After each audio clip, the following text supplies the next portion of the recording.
Hi, guys. Hi, Dave. Coming in hot.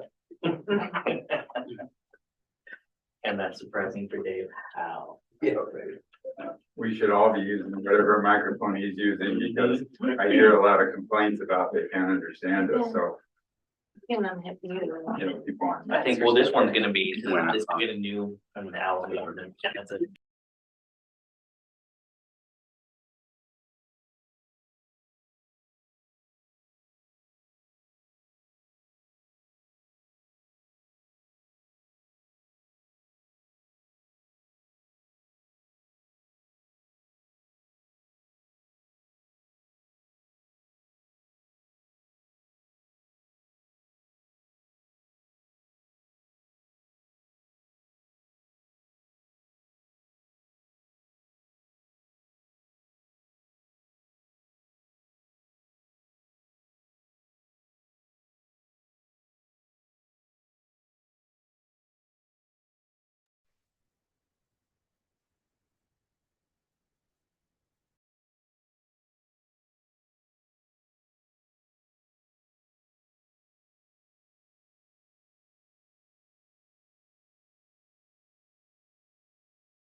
Anybody talking over you, can you give us what's? Right, it was me. It was me with the, Is the light green now? it's green now. Yeah, well, it was red for a minute, yeah. This brand new unit showed up a couple of hours ago, so we're still. Sorry.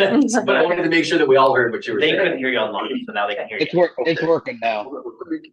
I want to thank everybody for all the work on the sewer issue. One of the things in the planning memo was that developers would not pay and ratepayers would. Well, the simple solution to that is just have development fees when there is a sewer already in front of the property. Otherwise, the developer will have to extend at their own expense, the sewer. So you might consider a fee for development. If the plan as mentioned is implemented, there's going to be a lot of vacant lots here. And I think that was addressed. And that's going to be a problem in terms of tax base and also having people connect up to the sewer eventually. The other thing that I was concerned about is section F's part of the 1308 purpose and policy. The conclusion that the large development costs are too expensive appears to contradict Section E's conclusion that costs for the publicly owned treatment works expansion fall on ratepayers in the public at large. So it doesn't make much sense to say large development costs are too expensive and the ratepayers are going to pay for all of this. Again, there's 151 vacant lots having 3 to 20 acres and I'm sorry, 151 vacant lots with 19 having 3 to 20 acres and 5 having 2 to 3 acres. So there's a lot of land for development. Also, Stevenson's going to expand to double the size by expanding north and west, it would appear. So the important thing is we don't have a destruction of our small town community way of life in terms of high density. And I think that's what the purpose of the let's keep Stevenson feeling among many people that I talk to. The free market's going to take care of development. It always has, and it always will. Where there's money to be made, people will build and take advantage of that. Also, footnote 3 on the table states installation or expansion of an OSS will not be approved unless the lot owner agrees to pay a proportionate share of the cost to make the sewer available to the property. That's pretty open-ended, and it looks like it is where we started from in terms of making the ratepayers pay for, or the people currently on septic pay for the expansion of the sewer system. So again, the emails came in late, so you can take a look at it. I appreciate all of your work on this. Thank you very much. We did get your, I got your list, so we can go over it too.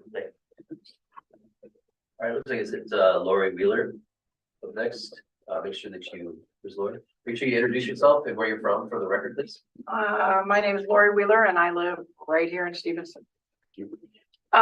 So you're approve the proclamation recognizing National Pride Month. It says it's for council consideration. I just would like to see somebody somewhere draw a line. There's not enough months in the year for recognizing everybody's little everything. You know, whether you're a senior or you are a denture wearer or, you know, your kids or whatever, there's something to be celebrated about the diversity of America. And I would like to see us draw the line and not have these months of something. I think we have people who want to celebrate things can hold events. They can do things. They don't need a special month set aside for things. It's just categorically, I mean, I don't care who you are or what you are. It's just the idea we live in a really, really divided country. And I think that starting to parcel out months to certain groups is adding to that division. We have holidays that are all encompassing. You know, we have Thanksgiving, we have 4th of July, we have things we should rally around and celebrate as Americans. And as Carolyn pointed out, next week is recognizing Public Works Week. But, you know, that's ironic. But I just feel like somewhere somebody has to draw the line, because there are people left out of everything that you pick for a month, you know, and I think there's a lot of other ways to celebrate besides saying this month belongs to somebody. I'm just venting. So anyway, if you're considering it, I realize it's a national thing, but we live here locally, and I think there's ways locally to address that besides rubber stamping everything that comes from the top. Thank you. Anyone else have anything they would like to present to council before we get going? Mary. Go ahead. Mary. Yes, good evening, Mary Rapar Stevenson. Thank you. Can you hear me? Yep. Yes. Thank you. Great. Two things. I attended the commissioners meeting where Ms. Kinley and our mayor gave a presentation on the courthouse lawn project, and this just keeps getting worse and worse. Now we're talking about a splash pad that will have to use the chlorinated water, and a bunker that will have to be built in order to house the chlorine water. And I think Asa Lecky asked a great question. What about chlorine gas and how dangerous it is? I will send you all a picture that we found today actually about the courthouse from the 1900s. It has a wonderful lawn. It's open space. And frankly, talking about this project and pushing it so vehemently in the community, and a community that really doesn't want it. Yes, there are some people who are for it, but our downtown is not like other downtowns. And I think we need that open space in our downtown area. And it's historic and should remain so. And just counting the benefits in a project and not the costs is not good planning, and using public money for something like this also. So I really would like the city council to reconsider this project and spend the money on something that will benefit the entire community 24/7 throughout the year, and something that the city can make some money on, like rental properties or something. Again, and the other issue is I saw you had Walnut Park and a lease on your agenda. I don't know if that's a separate item, but I really oppose that. I think that any lease of that park, if we want to lease it, should go out for public to the public so that other businesses can compete. Why should one business get the benefit just because they happen to be located next to that park? And parks are parks. Once that business puts its tables in there, it's closed off to the public. It's no longer a public park. So I urge you to either not rent it out or to open it up for public bidding and see if somebody else wants to put a bid in for that space and that. So thank you very much. And again, I seriously would like you to consider not going forward with the Plaza project. Thanks. Very good. Anyone else? Jeez. All right, which does bring us, so there are some changes to the agenda that have been noted here on your agenda, which brings us to the consent agenda. So I would entertain a motion to approve the consent agenda. I wanted to make one comment, on the proclamation, there was another agency added, but I wasn't able to get it into the agenda. It was the Evergreen.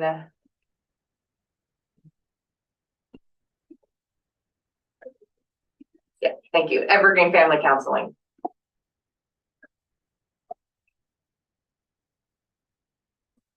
All right. I would like to make a motion to approve the consent agenda as presented. I'll second it. First, second, any comment? No, can I just ask Leah, Anna, how are these? First of all, I wanted to thank you for your comments. And I understand the reason I, as a council member, didn't pull that from the consent agenda for further discussion is I felt it would have done the very thing that you say we shouldn't do. It would have inflamed the issue. But I wanted, you know, I appreciated what you were saying. And I respect the reasons why. But Leanna, could you explain how these mean, we do have a number of these, just the process of how they end up on here, and I'm not questioning any of them when I say that, but it seems like we get them regularly. Is there some process, like you just added one? So these are the first two of the year that we've received. And so typically, someone sends a request for a proclamation, and based on previous discussions with council, it's, are there events happening around that event? And if so, include that in the proclamation, and I'll present it to council. So that's in essence how it happens. But if it's a proclamation, for example, for Red Cross Week, but there's nothing specific that anyone in the community is doing, then I won't push it forward to council based on previous discussions. Okay, thank you. So when we did it last year, it was just for last year. Yeah. We have to do it every year. Okay. I didn't add. I didn't agree. I said that. The first and second, any further discussion? All in favor say aye. Aye. You, Aye. there we go. All right, sheriff's report. Any questions in regards to the documents that have been provided to you? Undersheriff, I have a question. Go ahead, don't speak up. Yeah, I noticed that, we're including fire calls and, medical calls in the, a number of calls for service. And I'm concerned that those, numbers are going to be included in any further contract, negotiations. And I want to make sure that we are talking about, law enforcement related calls only. Well, those are just being provided to you for your own information, and we have no intentions of including those in contract to you because it's not a service that's provided by us. Okay, thank you, Trace. Yep. I just have a follow-up question. How are we doing on the hiring? I know there were a bunch of vacant, some vacant positions, and you were working hard to get those filled. I'm just curious if you were having success. We are currently in a spot where we're able to fill our last vacant position. And that should be in place by the middle of, no, the end of this month, 1st of June. And we have two that are out of the academy, are finishing up their FTO, and we have two more that graduate next Tuesday. So they'll go through their FTO program, and another 3 months down the road, we should be fully staffed and have people on the road. Thank you. Undersheriff, I have one other thing. Would it be possible to get a list of, the officers' names and their associated badge numbers? Okay, I got the officer's name. What was the last part, Dave? And their associated badge numbers. Sure, I can do that for you. Okay, thank you. You bet. Who else? Thank you very much. Okay, thank you. Thank you. All right, next up, we have a public hearing for renaming First Street to Doug First Street. I'd like to open the public hearing at 6:16. Leon, or is this? Oh, Carolyn. Yay, First Street. Cannot tell you how many times we say First Street or First Street in a day, and people always have to ask, wait, do you mean First Street like the number or First Street like the tree? And it sounds, from my understanding, that is also an issue with EMS and 911 calls. And so we reached out to the folks that are residents with First Street addresses, and they all said that would actually be really helpful for us as well. Apparently, it's also an Amazon delivery person issue, among others. So this is proposing that we update the name to Doug First Street. So not too different, but enough that we can at least, people should be able to distinguish it when saying the name. Makes sense. All right, is there anybody here that would have some public comment in regards to this proposal? You can give it a thumbs up. Give it a I didn't sign in, Go ahead. but my name is Jim Stringfellow. I'm building a house on Fur. And yeah, I've already experienced all the miscommunications between it being First Street or Fir. Especially with Siri. Siri doesn't understand First Street. She just says First Street. So, yeah, I'm totally in favor with that. Thanks. I'd like it changed soon. By the time I live here. How does Alexa do with the street? I haven't tried it. I'll try that. Mary, is your hand still up or? Yeah. No, it's a new,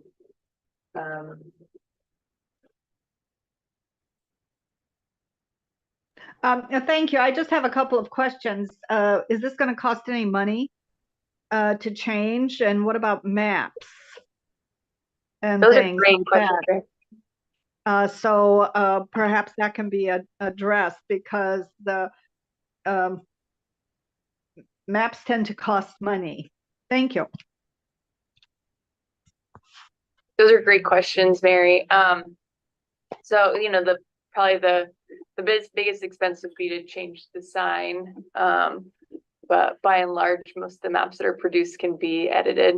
So I think we're in pretty good shape. We plan to go through the same process as when we get a subdivision and add a street. So reach out to different stakeholders and have that changed.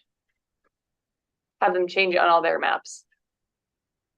And then I don't know how to get in touch with Google, but I hear the county has maybe figured out a way how to get in touch with Google and get them to stop sending people in places. So that's always a big one. We're in Dallas for the zone. Oh yeah, and just knock on the door. Anyone else? All right, I'd like to close the public hearing at 6:19. Council? I mean, we're hearing from the person who's gonna live there. I mean, it makes sense to me. Yeah, same. I'll make a motion if we're ready. Mr. Mayor, just real briefly, I didn't catch it just now. RCW 58.17280 refers our street naming by ordinance as opposed to resolution. So if we can change the caption just to let folks know as you vote on it, that it'll be an ordinance as opposed to a resolution. Well, I can change my words. And I find an exception to it, but it's the RCW right now just only mentions by ordinance shall regulate streets names and numbering. Want me to approve it by Ordinance. ordinance? you can just say approve the ordinance renaming the street, because I don't know if it All right, ever be. I will make a motion to approve the ordinance, that will be Later be numbered. Yeah, Yeah. Rename. renaming. Can I ask? renaming First First Street to Doug First Street. Okay, how about I'll second and then. That was even hard. Yeah, You second. I second it, but Okay, it's a question I have, does this, we can approve that this time, so we don't need a second hearing because No, it's an sir. ordinance versus. Yeah. Versus. Just the document that'll get signed by the mayor. I just asked that because I like it when you call me sir, because I didn't have very much. So, First and second, any I further get to sit discussion? next. Mayor, Go ahead. yeah, just to address Mary's concern about maps and the Master Street Address Guide, otherwise known as MSAG with 911. We'll make that change as soon as they are notified of that. And usually about 4 times a year, major map companies like Google or whatever do a sweep to do their updates to their mapping. So that Master Street Address Guide is available to those different entities. thanks, Dave. Thanks, Dave. Anyone else? First, second discussion, all in favor, say aye. I, Aye.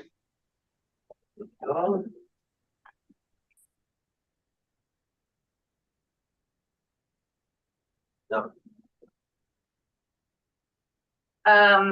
So at the meeting since December, I feel, we've been talking about utility rates, and the changes. At the last meeting, I gave you some draft language, for what would go in the final resolution. And also mentioned throwing together a complete, comprehensive fee schedule, with all the city fees versus having the multiple resolutions for individual fees. And so this is the result of all of that. Check the number and dial again. Oh, sorry. Call may not be completed.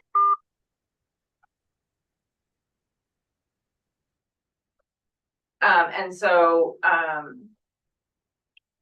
I forgot where it was at, but anyway, this is, incorporates all the changes in the utility rates, as well as some minor changes to other fees, that we have based on increased costs, as well as incorporating inspections, in those fees. And it's all outlined in the staff memo as far as what changes took place.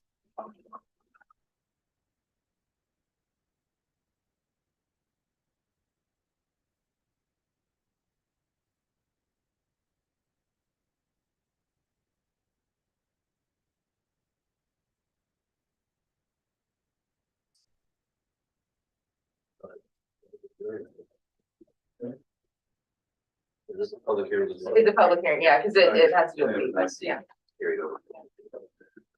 All right, I'd like to open the public hearing at 6:24, and the owner weigh in. So, are there any comments from the public?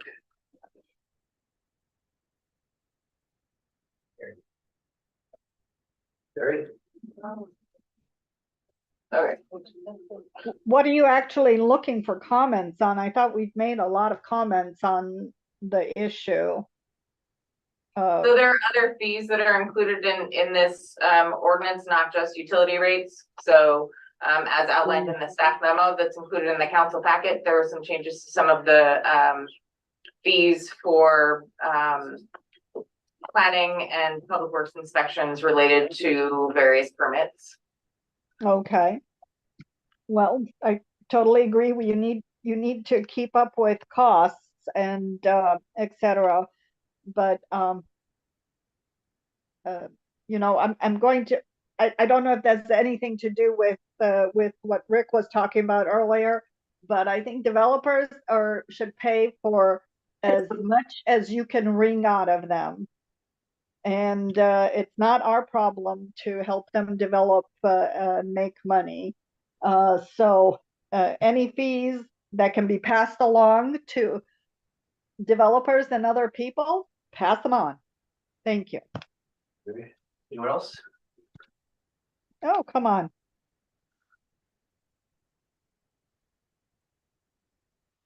All right, I'd like to close the public hearing at 6:25.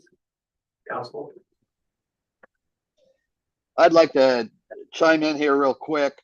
I noticed that a lot of these, for example, if I was going to build a house, there are all sorts of different fees that are associated with that. And for me to go through a schedule of fees and try to figure out what I'm going to get charged for really seems cumbersome. And I would hope that if a person comes in to say planning and says, I want to build a house, what's it going to cost me? I would hope that we have those costs listed out for them, and so that they understand the overall cost of whatever their project is. We do currently, right? It would just need to be updated with the new rates. Yeah, so a bulk of those costs that you're looking at with that schedule are building permit fees. So that would be the building department that would need to clarify sort of what those costs are and what ultimately it would cost to build their house. They can provide a general range, but until they get plans, there's no concrete way that we can say your house will cost this much in permitting costs. We can provide it with system development charge costs. We can provide them with public works fees and planning fees to review that permit. But the bulk of it, again, like you said in that complex table, is related to the building fees that are assessed. Right. Ultimately, when they submit their information and cloud permit, the building department will review that and assess the fees that are necessary. Okay, and again, I I'm addressing those costs that we have as a city, for example, our planning review, you know, you look at the costs for hooking up to the sewer, hooking up to the water. I mean, just those two with a 3/4 inch line is almost 20 grand for those system development charges. And I think we need to make sure that those costs are shown to those folks right from the get-go, rather than them going down the road and then all of a sudden they start finding out, well, it's going to cost me $300 for the planning department to take a look at this, but yet I'm also dealing with the building department and everything else. And I just hope that we can figure out a way to streamline it for people. I think that was part of the, That was part of why we wanted to put it all in one too, because before it figure was, on the your code. planning fees were in one resolution, your building permit fees were in another resolution, some of the planning, public works stuff were in other resolutions. So we're trying to make it better by putting it all in one. It'll That's wonderful. facilitate Yeah. those questions too, I suspect, for the front desk staff. Here's his highlight. I have a few questions. How, do you know how much money overall, let's say if these changes were approved, how much overall on an annual, like the first year, how much extra money would be brought in? Have you ran any of those numbers? Based on the number of permits. Pardon me? Will be based on the number of permits that we received. Oh, I know. I was just Yeah. wondering if there were any projections, like, did you go back over like last year, had these rates been increased over a year's time? Our primary focus was on cost recovery. So what does it cost us to send a person out for an hour to inspect, not on the revenue received? So it's what is the work and what does it cost us to do it? And that's what's in the recommendation. Yeah, and the only reason I asked that question is I was trying to figure out the benefit to in other words, whether or not there was much of a benefit to the city to have the cost increase, or if it would be such a small amount that there'd be no need to raise the fees. So that's why that, and I know we use a lot of numbers we project out, you know, they're estimates. So I just thought maybe we might have something there, but, and then have we, like, let's say a typical home, what additional amount with these fees for the typical homeowner that's building like a 2,000 square foot house or pea-sized house you want to pick? What, has there been any estimate of what their additional cost would be if we approve these fees? Did the Skamania County fees go up or did they change at all? 'Cause I think, yeah, that's a big bulk of it. And then the SDC, the utility rates you guys have been discussing. So, The reason I ask those questions is because we've talked a lot, both before I was on and even after, about affordable housing and how we're costing people out of the market. And why that's been a concern too, when we look at any increases, we've always talked about that. And so it just seems that we've even talked about plans for, can we find affordable housing? Is there ways to subsidize them? You know, do you bring in nonprofits? So that's been a big discussion. Well, here is actually, if we didn't increase these fees, we're actually doing our part to keep housing affordable. We're not, because the thing is, you can think, well, it's only 500 or only this. Everything's incremental. You know, it all adds up for, you know, for people who are nickel and dimed. And so if we're not going to bring in a large amount of revenue, if it's only going to do, you know, bring in X amount and it's nothing the city's really going to miss, then why do it? So it's $240. And the question I have is, council okay with subsidizing development?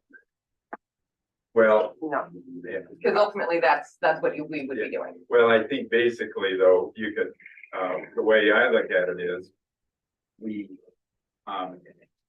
taxpayers are already paying for staff to be here, provide a service, and part of that's permitting service. So I don't know if they're subsidizing it because they're paying taxes for the city to provide services. So I just look at it as a city services being provided, and we don't actually, this is just my view, that we don't actually have to recover every cost that we incur by providing services to the public. So anyway, those are just my thoughts.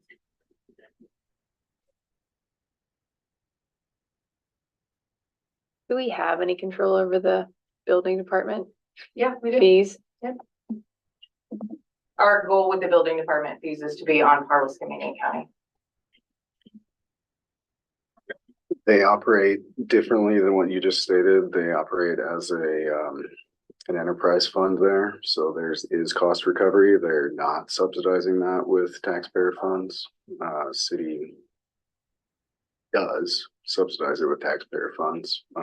On the planning side for the review of the single family home, it goes up from $35 to $75. None of these homes are going to be affordable that are being constructed right now. So that $40 to recover the cost seems completely reasonable to me. The other flip side too is if council is okay with keeping the cost low, then we need to change our policy, our financial policy that states that we're working to recoup the costs for these development fees. So if that is something that council would like to do, then we will stop with this effort and we will change our policy. Was it to start out with the fees, and then we have tools and opportunity for affordable housing? We have tools to whittle away at those. So one of the biggest costs are system development charges, and the last time that was brought before council to waive some of them related to lower income housing, that was rejected by council. So again, those tools that are being presented by council are in objection to what council is saying with what they want to do for affordable housing. And so staff is having a very challenging time coming up with policies that meet the intent of affordable housing, yet meet the ultimate decisions that council is making.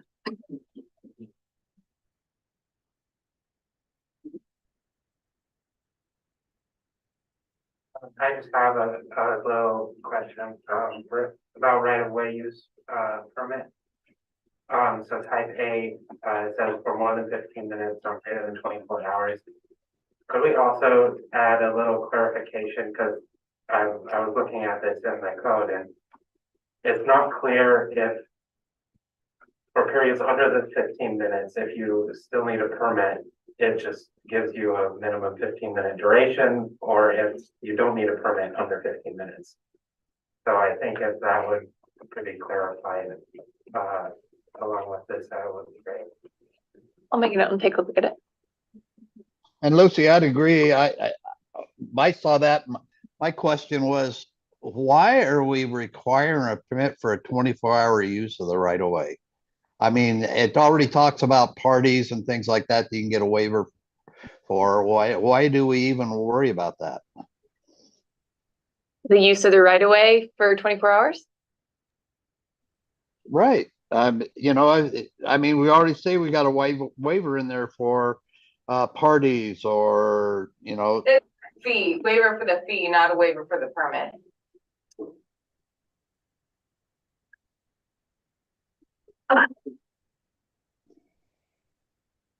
So some of the some of the type A permits that we see more regularly would be like signage promoting different events, like one-off events.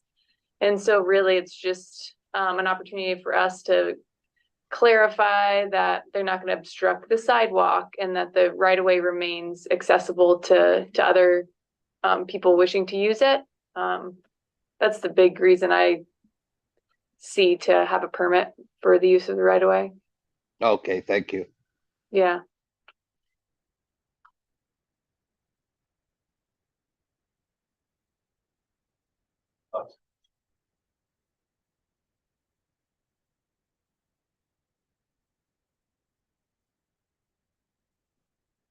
Mr. Mayor.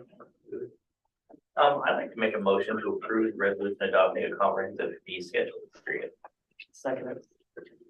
The first and second, any further discussion? All in favor, say aye. Aye. Aye. Any opposed? No.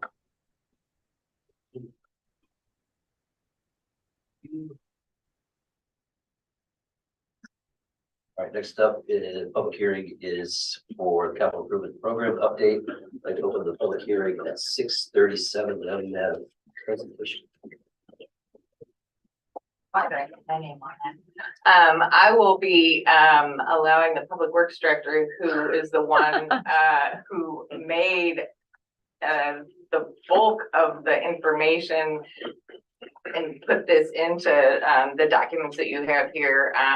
Both Ben and Carolyn, worked pretty hard to come up with the template, and then, we've all worked on the information throughout various stages, but the final push to get the data into this form was done by Carolyn and Tiffany as well.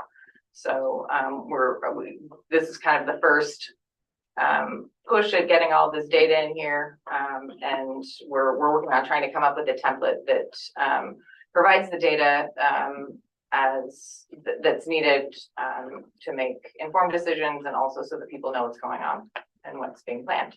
So, and I want to say, I did see that and I was really pleased. I thought it looked really good. And I know I've asked a lot of questions on it and I was appreciative to see it in that format. It was very helpful. So thank you. Yeah, we did hear overwhelmingly. Not that. Lots of projects, About lots the of other plans. We don't have time to weed through all the details. Can you please provide a synopsis, a summary? So this is our shot at that. If there's something different you want to see or more you want to see, please share. If there's something that you have no interest in, please also share, because we'd like to keep it as concise and useful as possible. It does have the ability to be a dynamic document. So as a project goes through its schedule, as it gets identified, it gets scoped, it gets funded, we'll be able to keep it current for you. So as these projects advance, these documents will stay kind of with the project. I figured Any specific questions or I don't? It's, okay, so I want to Oh. hit the staff report, then we'll go through the public comment, and then we'll keep the council questions. All right. That's your report. All right, anybody in the public like to comment?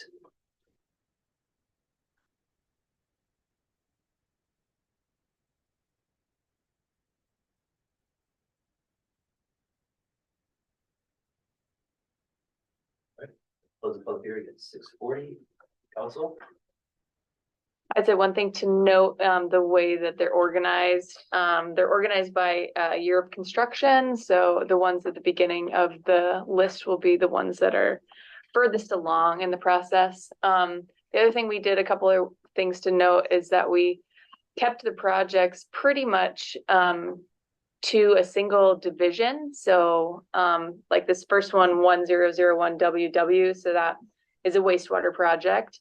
And it's a Cascade Avenue sewer project. And so that was identified in the general sewer plan as needing to be done.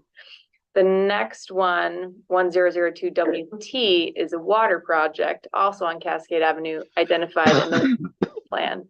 So the idea is to be able to see these in independent divisions, and then they would be combined as part of the same project. So even though they show up division by division, it'll help us target specific types of funding, as well as kind of see where do our projects overlap, so we can make sure we only dig once. So that's somewhat how they're structured. So WW is wastewater, WT is water, ST is a street project. And then SM would be storm, park would be PK. There are a few projects we have not gotten on here yet from the parks plan and the shoreline access plan. So ideally, one day, this will include all of the projects recommended by folks or by plans or have been adopted. So other things to kind of note, categories. We took a bit of a shot at weather projects. So you can kind of see how much of it, what percentage of this project is new or increased capacity, what percentage of this project is really more of a maintenance project. So you guys have a better understanding of the why. You have reference information under your map, and we'll have graphics eventually. It was a push to get this done, but our project origin would be where did this come from? And then a reference information that would be specific to the project origin. So if you went to section 6.4, the water system plan, you may or may not get more information about this. We might have included all of it. Sometimes it's just a small paragraph, but you at least have a starting point if you want more information.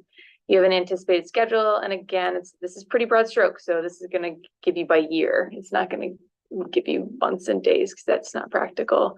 As we know more about budget, the budget section would get filled out. The dependency section is supposed to identify those opportunities for having multiple projects occur at the same time. So that's where that would live. Potential funding sources, as we know where we're going to go after our funding, that would be located there.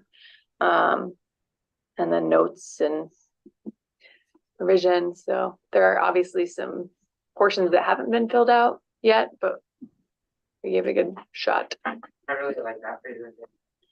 Good. I also like seeing the roundabouts on it. Oh, Well, and the maps, some of that stuff, we've talked about some of those projects too, and I'm not working in public, some of the street names. I know where they are, but I wouldn't know what portion of it? name of that, what section, so that was helpful. Yeah. So, thank you. I would expect the maps to get better too. They're just, most of them are snips from the different plans.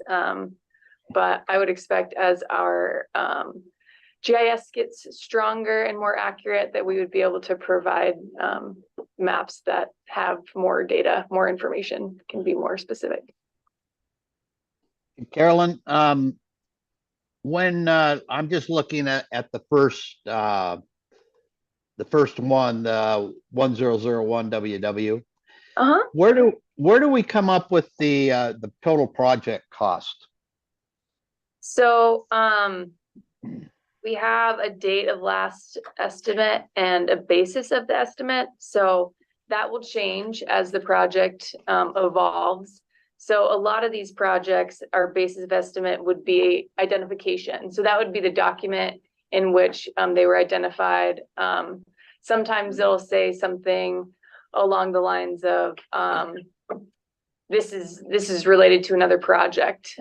We took costs on a previously similarly completed project, and these will get better and more accurate as they go through scoping, as they go through design. So hopefully that makes some kind of sense. This project has been through scoping, so we have a preliminary engineering report. So in addition to it being identified in the water system plan, or I'm sorry, the sewer, general sewer plan, there has been a preliminary engineering report. And so that's like kind of a scoping document. So it says, okay, I see that this is an issue.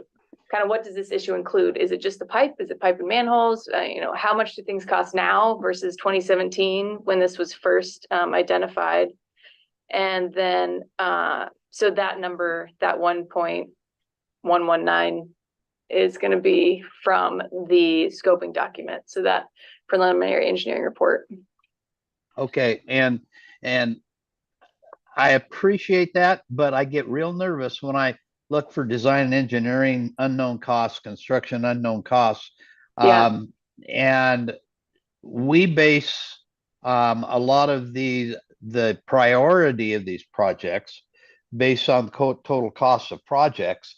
And this 1119 figure, all of a sudden, you start getting into more design costs and more construction costs, and all of a sudden you're at 2.5 or whatever.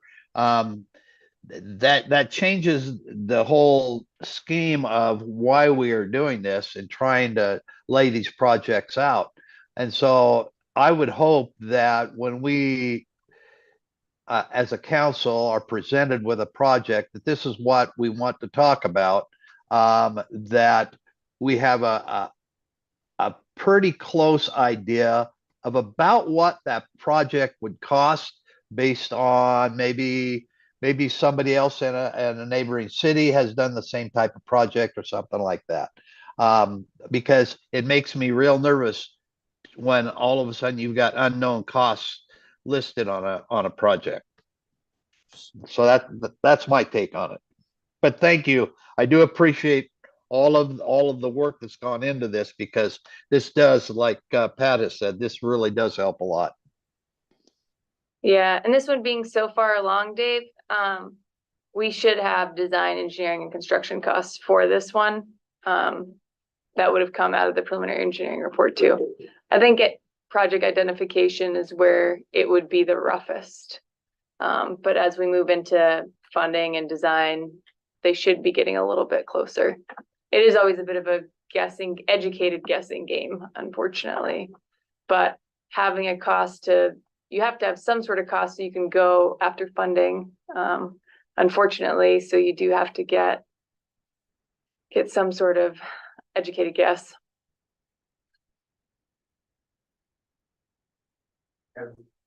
Ask Caroline a quick question. When I saw the term scoping, I was thinking, can you define that term? Because I was thinking of actually scoping pipes and stuff. And so so you're using the term two different ways? Yeah. You scope something, you go inside the pipe and look at it and think, okay, this is a bad pipe. But I sense you're also using the term a different way. Same idea.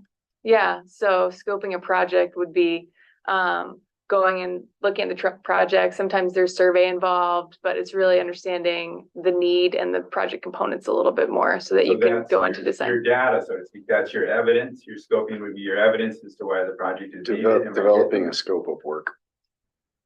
The scope of work that you're going to accomplish with this. So are we going to repave? Are we going to repave and add sidewalk? What's the full scope of the project? Okay, get it. Yeah. I can see that we're gonna be looking at, this is just the first hearing on this, so there will be a second hearing, so we got a whole month on this, and something I'm appreciative of, and I wanna thank you, is that coming up on Tuesday or whenever it's on the calendar, you're gonna work with me, we're gonna take the deep dive into these projects so that I can learn about them. And I also know that that's something the previous councils, they do that yearly, and I just haven't had an opportunity to do that. And also this council is gonna be doing that again at some point. I don't know if it'll be before the second hearing on this or not, but the reason I bring this up, not only just to thank you for that opportunity this next week, but also if another council member wanted to attend, I know we can't have a quorum there, but I just wanted the others to know that that was happening in case you wanted to open that up to somebody else as well from the council who might want to show up if that's possible. So yeah, absolutely. Absolutely. If anyone wants to take a deeper dive into these, we can certainly set aside some time. There's a workshop Next Thursday. Next It's a Thursday. workshop. It's So a different scenario. It's not necessarily a deep dive. It's And I didn't mean for you to do several of these with each council member, but I thought for the one you were doing, if someone else wanted to show up, could you do two, get 2 for 1 type of thing? That's what's my intent, not to make you do 5 of them. So. Mr. Reyes, I'll check and I'll send you an email. I do not believe you violate the Public Meetings Act. If you're simply there getting information, you simply can't discuss or make decisions on those items. Okay. But I think if the whole council wanted to be there to be educated, that would be fine under the Public Meetings Act, but I will confirm and send you an email. Thank you. Yeah, sometimes we were like, oh my God, when I first started, they were like, oh, you can't be in the room if there's 3 council members. I was like, well, that's not really how that works. Yeah. But You don't have to leave the restaurant if you see 2 of your brethren there. well, I went down to eat down and there's 3 of us. So, Yeah, so that. But yeah. But so another people check, I think that was Tuesday at 11. I'm not sure when that was, but if anybody's interested, find out. We can confirm the time before you leave today when it is. I don't want to take time to look at my calendar right now, but I think it was Tuesday at 11 or something, or Tuesday evening or something. Anyway, okay. And I talked to Carolyn a little bit beforehand, so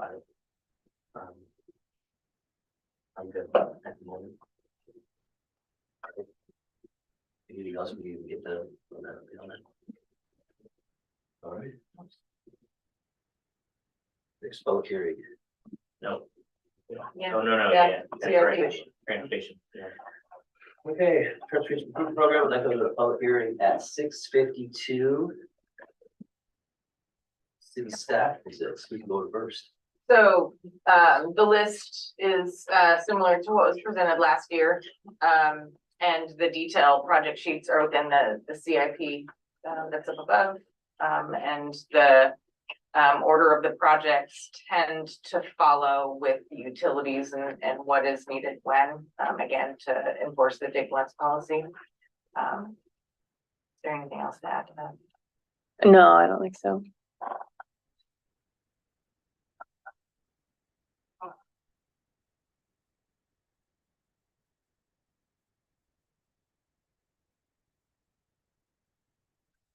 There's Mr. Any comments from the public?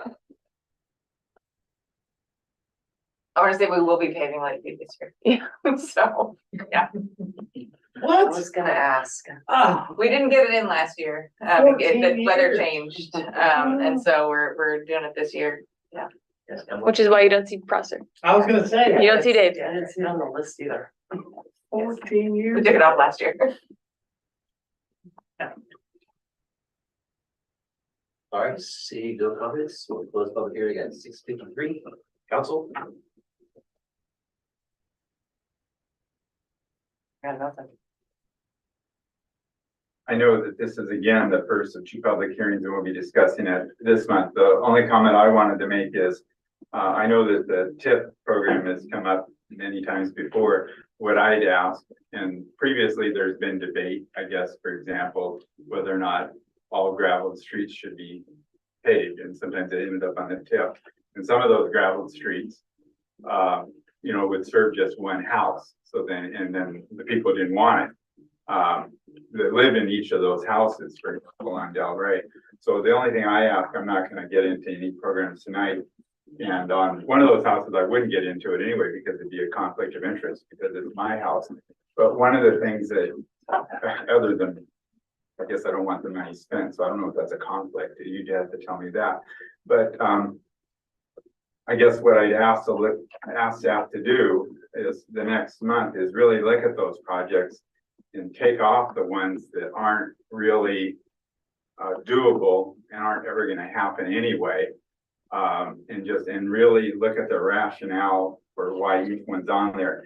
Because sometimes if you have one on there and it doesn't make any sense and people aren't wanting it, but you're doing it simply because, well, it's a gravel street.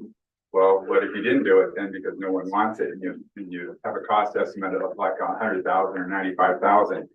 What that does is that then the other projects that are more deserving lose credibility, because people think, well, my gosh, if their logic isn't more sound, do we have unsound logic on all of the projects? So this is why I think just truly the most important ones, having them on that tip list is the best route to go. But anyway, that's just my comment at this meeting. I think we talked about it previously, why they left like Del Rey on there was for funding future, right? That was one of them, and overall, the city is striving for a constant or a similar level of service. So same level of service in all the neighborhoods throughout the city. And so that's a further discussion that's on the agenda later to talk about with the planning commission.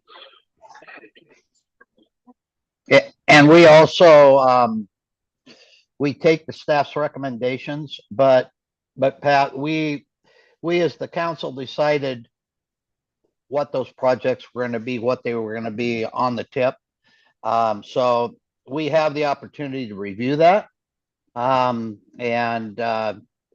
Right now it's a planning process for us, and it provides the staff the opportunity to say, okay, this is the direction we want to go. But if something comes up that we as a council feel like we need to revisit, we can always do that. And like I say, Dave, to your point, this is the first hearing. I know we're going to have another hearing on it before we approve the tip. So that's why I made those broad comments or the suggestion to staff anyway, from just one person here on the council to really look at that. And if we can get some stuff off that list, then and staff thinks, well, these things aren't going to happen anyway. Well, then let's get them off the list anyway. Yep. Good points. As one of the staff sitting here, I have no idea what to do with a suggestion like that. It's what we rely on you all as a council to do is say remove something and then we'll remove it. It's the garage and the tool belt. So you have all these in there. If you all as a council, before you push this out to the next public hearing to get that feedback, want to guide what goes out to the public, then do that, have that conversation here. But placing the burden solely on staff is a misplaced burden. That's what Right. we're asking you guys to do. Actually, in these We reviews. always talk about it in the meeting, we decide. Actually, I think I disagree with you on that, Ben, because I think someone like Carolyn, who has a degree, or you, who has a degree in planning and her in engineering, can actually go through that list and think, well, are we ever realistically ever gonna develop that into a street? Do we have the data to show that? The staff actually would be able to make a pretty good guesstimate based on your knowledge and your expertise in studying this every day. To think, well, this project's been on there for years and it just, we're realistically never gonna do anything. So I guess I wouldn't discredit your own judgment, as much as I think you just did. Well, I think what Ben's trying to get at is it needs to come from the entirety of council or the majority of council, not just one council member. Yeah, but what I'm saying is For that guidance. staff is making the recommendation. And they're and This is based the on the list. guidance, and that's the list that we presented based on the guidance that we've given. So if anything's changed from this list, we need different guidance from the entirety of I council. think it's, so I hear what you're saying, like, okay, well, they are the subject experts, right? Like, we're not the subject experts on that, but this list is something that previous councils have gone over and given these projects to stay on. So for them to say, I think, they've given their voices, this is a possible project. These are the reasons for doing it. And then the council would just say keep it or not keep it before. So that would be one where we bring these up individually, specific ones in, does that make, you know what I mean? I'm not trying to discount that they are the experts. They are. Let me be more specific then. If a previous council said to you, we should pave all gravelled streets, and that was their only rationale, we should pave all gravelled streets, then what I'm asking the staff to do is to look and think, from your perspective, give a recommendation. I think we should pave all gravelled streets regardless. If the people don't want them, we should still pave them. A lot of times that means developing it into a full-blown street when it's not now, so that gets very expensive. So I'm asking the staff to, since this is a different council, to go back and look and think, does that make sense? Look at some of that council direction. I know you got council direction, for example, on Del Rey. And you've had traffic engineering studies to show that that was not a good suggestion. So I'm just saying between now and the next meeting, I'm giving the staff credit in credibility and actually respect to go through that list and give us their informed decision. This is what we think, and then make that recommendation to the council. I'm totally prepared the next meeting to go through that list myself and just tell you that there's one vote here. That, hey, these are the projects I think should be on it and not on it. I'm just wanting to give staff the opportunity to weigh in, because I respect your training. And I also think that, some of the reasons these projects are on the list have no data or no documentation or no traffic studies to support them. I think staff can flesh that out, in a competitive review. So that's, I have no. And what we're asking for is direction from the council as a body. Yeah. Okay. But really, you guys only need to look at the first few years. I mean, I know those are the ones that I am the most interested in, because those are the ones that we would be going after funding. So you get a chance to look at this again next year. I'm sorry, I see what Leanna's saying. Leanna's saying, well, Pat, are you the only one requesting staff to do that? And maybe I am, I don't know. So that's a legitimate question I think Leanna has. Does anybody else want the same thing? It still boils down to council asking staff to support their direction. It's not, it feels like you're.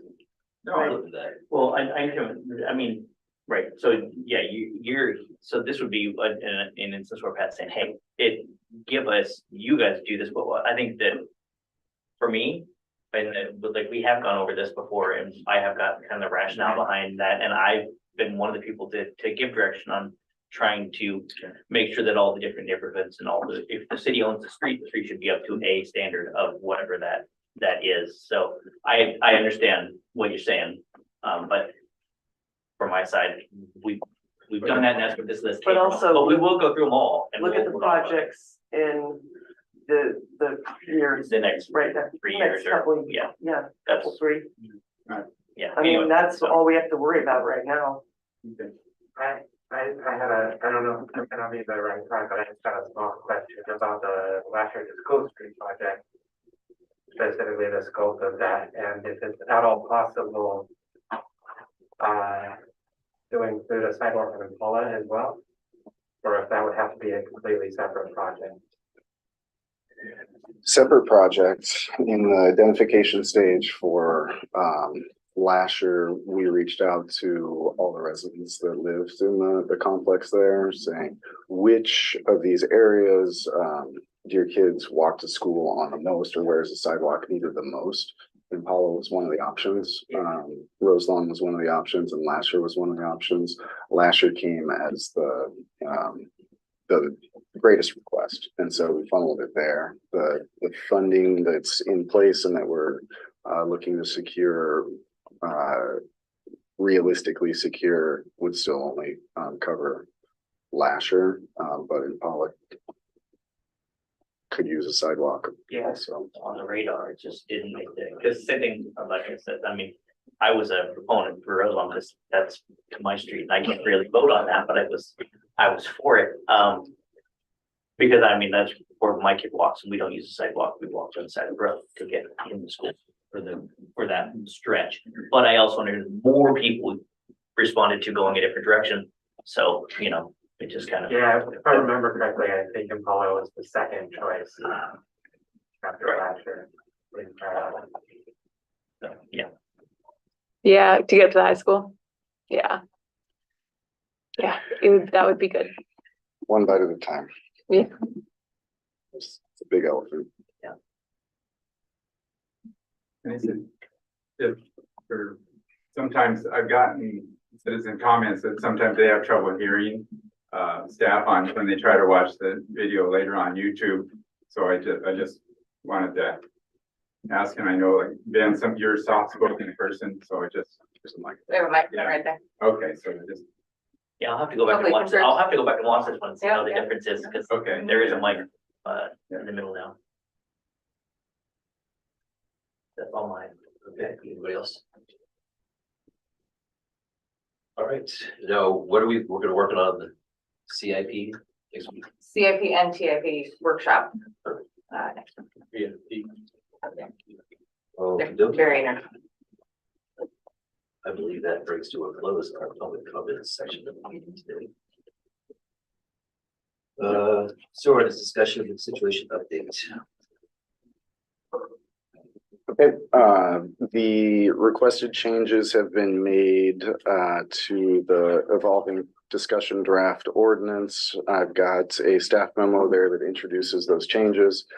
They occur in section 010, purpose and policy. In section 050, definitions, that's largely removing definitions that had been drafted. Section 070, that's the table where you spent the majority of the time and focus at the last meeting.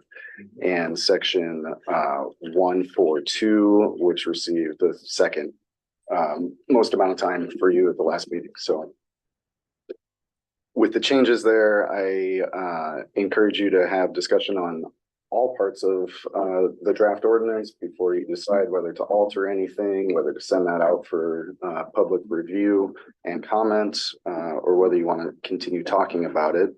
I do have specific discussion that I'll hope you have. In the table, there is a note in there, note number 3, would require some sort of risk tolerance assessment or economic calculus of landowners who are currently on septic and are choosing to, I'm sorry, that are currently not on sewer. Sewer is not available. They would be installing septic or increasing the size of their septic. In those situations, should they be asked to make an economic calculus to say, oh, but if there's an extension, I'm going to be paying my proportionate share anyway. A risk averse landowner there might say, I'm not going to develop right now. A person with limited means might say, well, I'm not going to develop that if that's the case because I can't afford both of those costs. So that's drafted in there for your discussion to see where you land on it. Should it be placed on the lot owners? Should it depend on the type of proposal? Should it be removed entirely? I hope that you'll wrestle with that as you wrestle with should development pay for development or should the public pay for development? This is where the rubber hits the road with something like that. The administrative appeal criteria have been updated. One of those updates is to bring in more of that apples to apples comparison about cost of a septic upgrade versus sewer connection infrastructure, not the sewer main extension itself, just the on-site infrastructure. It also includes 7 criteria, all of which would need to be met in order for the Public Works Director to grant that appeal. I want you to consider whether that's even likely that all of those could be met. If it's unlikely, then what's the point of? We had a discussion last time that all 7 of those wouldn't have to be met. They would have to meet a portion of those 7. That was the discussion we had at the end of the last meeting. Okay, I didn't hear that for the Public Works Director's review. For the City Council's review, it was here general broad guidelines and it could go anyway. For the Public Works Director, you would really throttle it back and say it has to be this. Public Works Director reviews it according to those. Oh, and if they meet that, then it's just yes. But then if it's not just yes, then it comes before us and then we, okay, no, that totally makes sense. I thought we were talking about it when we reviewed it. Because we were like, no, I mean, if it doesn't meet all 7, but it meets 4 or 5, but it totally makes sense and it needs to happen. Okay, that makes sense. If it's all 7. Trying not to place the burden of every single one on the city Right, council. but if it absolutely hits all the criteria and is a slam dunk, there's no question about it, then it makes sense. Yeah, no, I'm sorry. And this is for when the county requires connection based on the county's regulations. State law requires the city to provide an appellate review of that. The city, specifically an administrative appeal to the Public Works Director to say, sorry, county, you're out of line or you're not out of line. In this case, the draft ordinance would have the Public Works Director review it according to these 7 criteria. It might be a tough row to hoe. It might be an uphill push to do that. And if it's too steep of a hill, maybe you think about removing some of those 7 criteria or 4 out of the 7, something like that. Otherwise, it's always going to be, no, you have to connect, which is a fine outcome too. But I want you to discuss that, wrestle with that as an issue. And then the third one is as the wider program develops. Tonight, you have a capital improvement program presented to you that doesn't have a lot about sewer extension in it. You have rates that have been presented to you that do or don't have. Anyway, all these things are hitting you right now. You have the ability right now to see what the left hand is doing, what the right hand is doing, and make sure that things are moving together in the same way. And that's not been a luxury that other councils have really had to see them all at once. So I hope you embrace that challenge. The problem is we don't know what the tail's doing.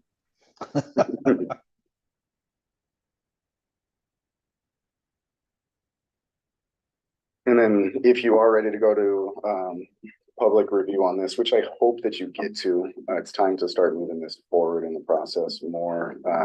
Would like feedback from you on specific methods, specific ways to solicit public comments, if you have them. If you don't, we'll use our judgment.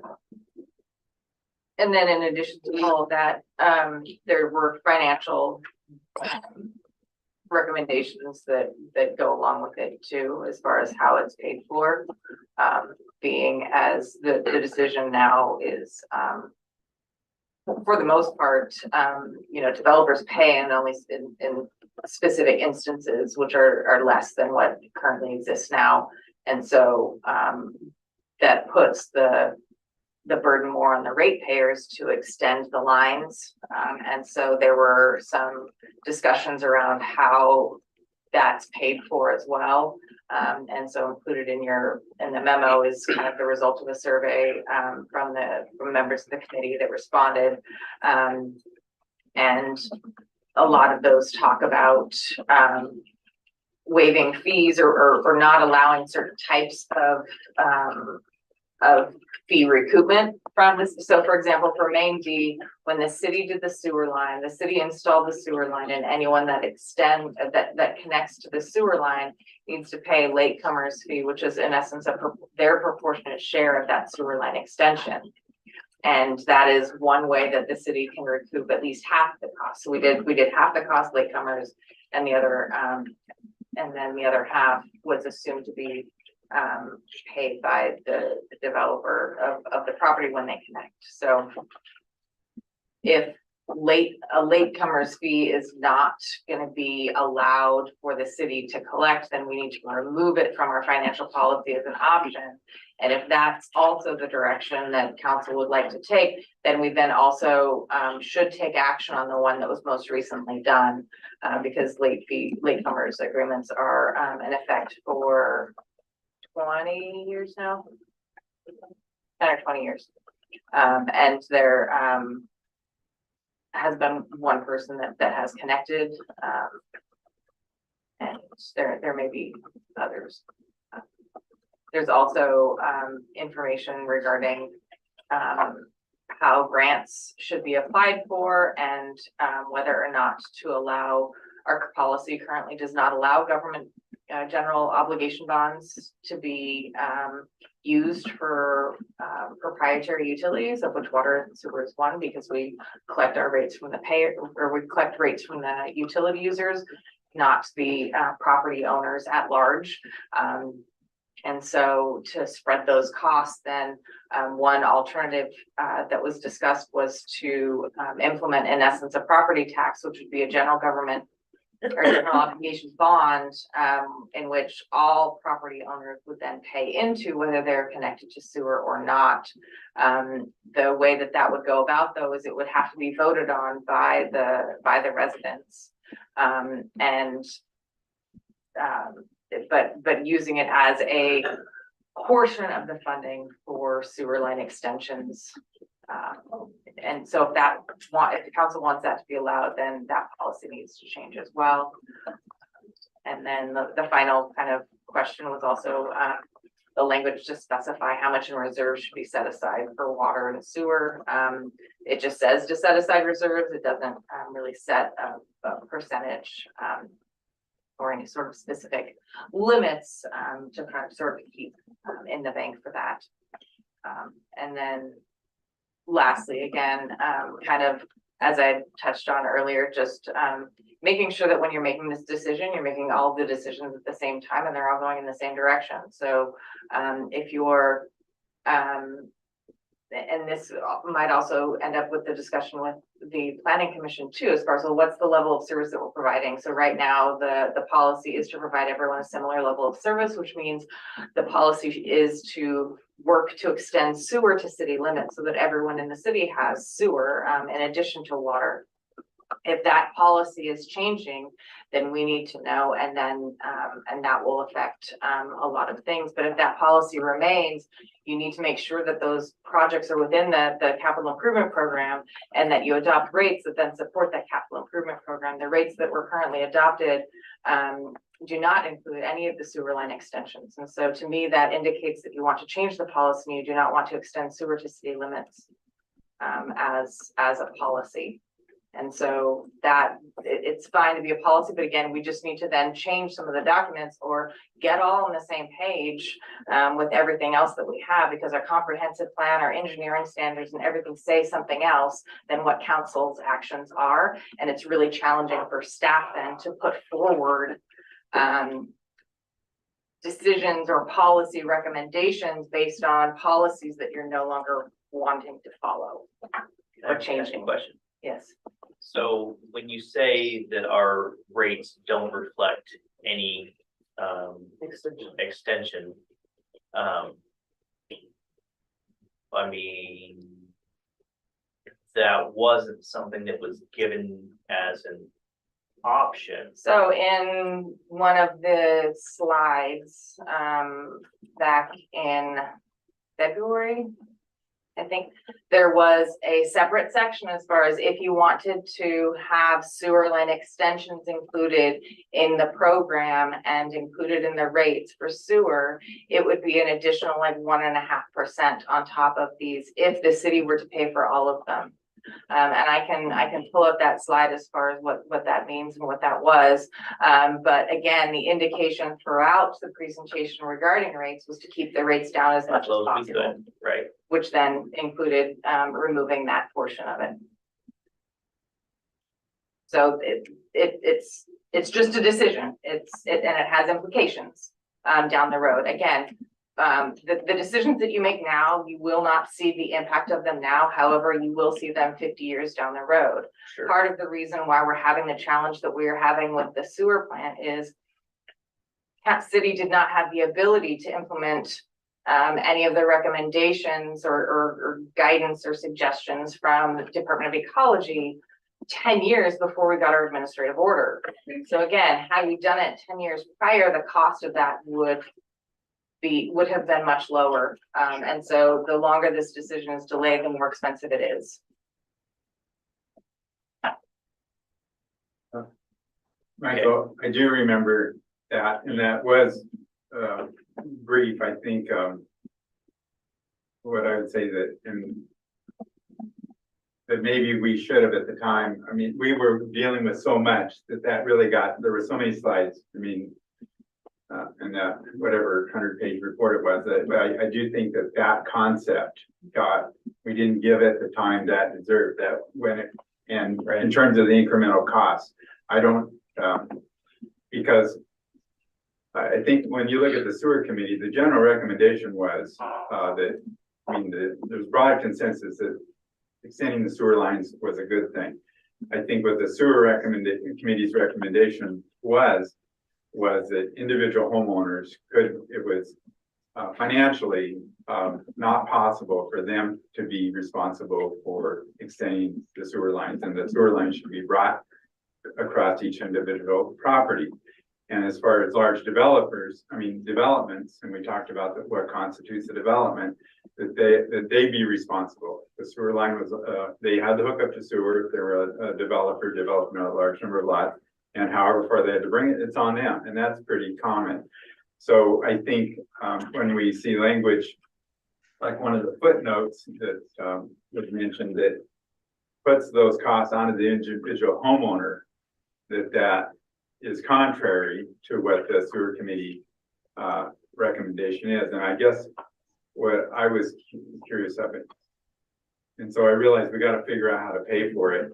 And so I'd be in favor of either going back and looking at that system of having everybody pay for it through a rate increase, or a general bond measure. The way I look at it is it's the city's response. It's a city service like fire or water and stuff. And you say you had in a 20-year period, one latecomer, one person take advantage of the latecomer.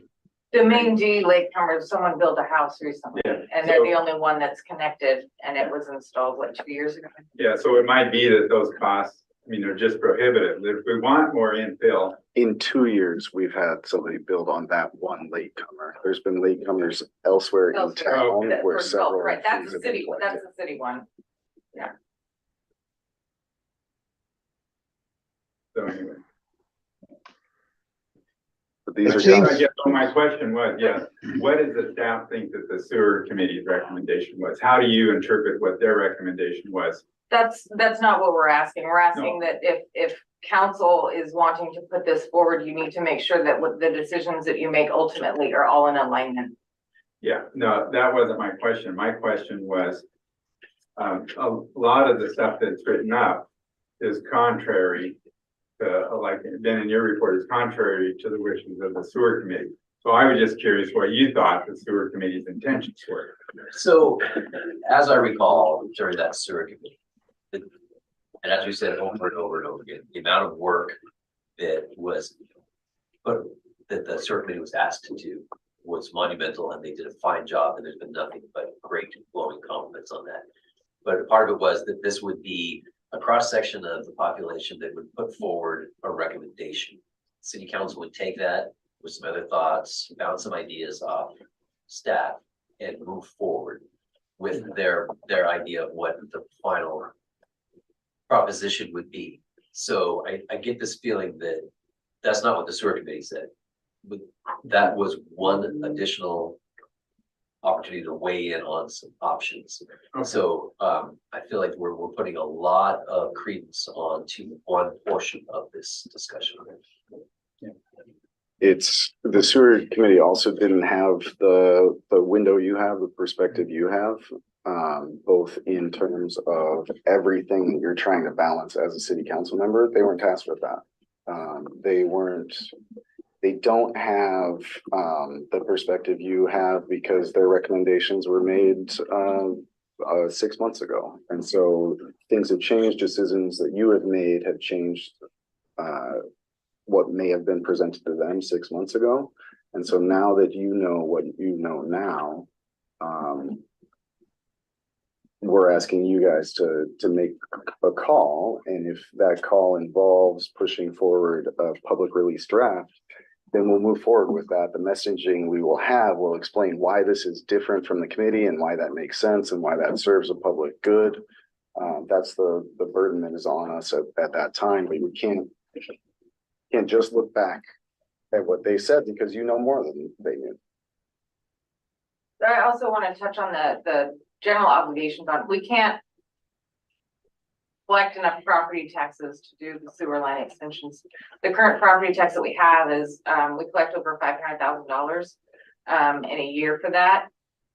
And so, you know, that might be one extension, and that would be for a 20-year bond at a higher interest rate than we're currently getting for a low interest loan through the Public Works Board. So, you know, financially, so leveraging those. So again, the question is would a voter approve to double their city tax rate, not their taxes overall, their city tax rate for that? And, you know, again, like, I don't know how to do a public campaign regarding that. Sure. And then how far will that get us? So again, it's an option. It's not a very feasible option if you look at the grand scheme of things of everything that has to line up for that to take place. I guess, well, go ahead. Oh, I just said it would be awesome though. Well, and that's why I say using it as a part of an overall financing package, not the only one. Right. Dave? I don't know, maybe I'm just getting old. You are. I had it's enough out of you, Robert.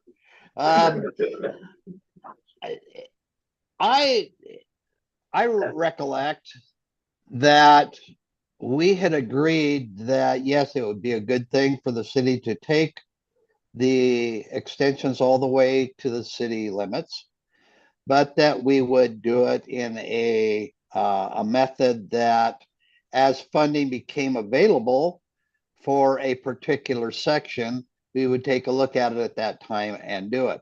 And then as that section of extension passed a person's property, they would have the option at that time for reduced fee to connect, or they could maintain their septic system until such time as they had to replace it, and then they would be able to pay the full meal deal, so to speak, for connection. Now, are we talking something different than that then? No, in order to be able to jump on a project when funding becomes available, you need to have a couple of things. And one of them is that you need to have the project at least on your capital improvement plan so that you know what it is. So you have an estimate of what you need to ask for. And then you also need to have some funds available to provide the matching funds, especially if it's federal funding.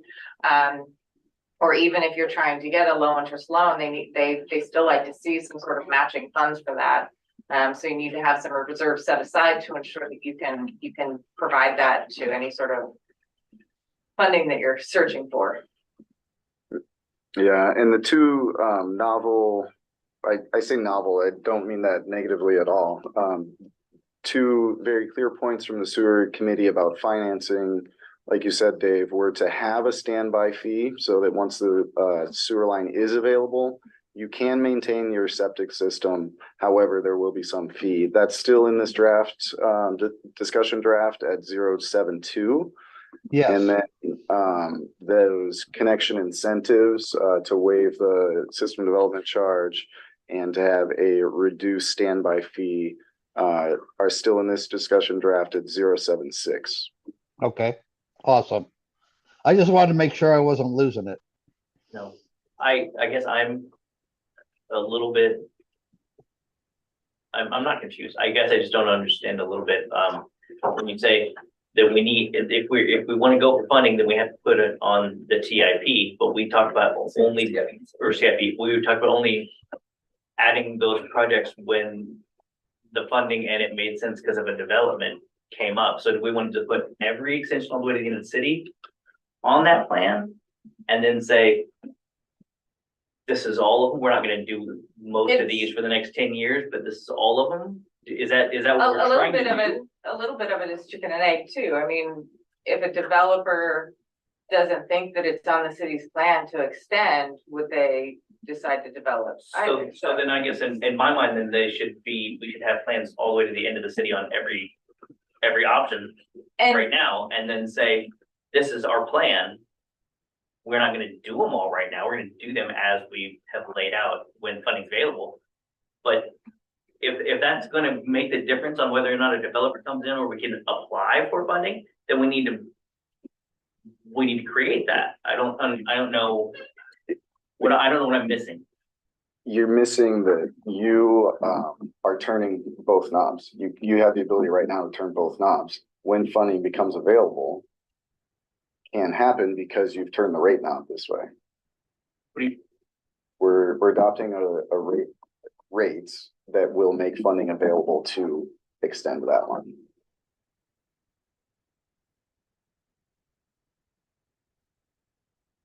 Oh, we just we're not Yes. adopting rates to do that. She said we're not. You So we're- can, like all these. Right, but I'm saying, what I'm saying is if we're going to follow what we've been talking about, which is when funds are available, however that grants, contractors, whatever that is, do it.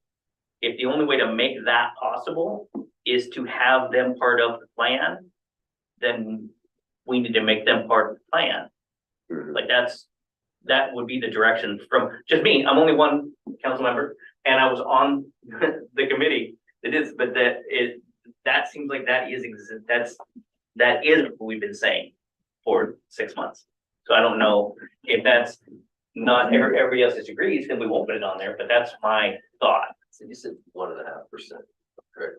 I'm not, I've heard that number thrown around, because I do remember that we talked about, there was a plan, I can't say we're necessarily scheduled, but every so many years, okay, we're gonna go that direction in this section of time. And then now we're going the next section of time, and I'm assuming that part of that was accruing the necessary funds. Now we're gonna go that direction.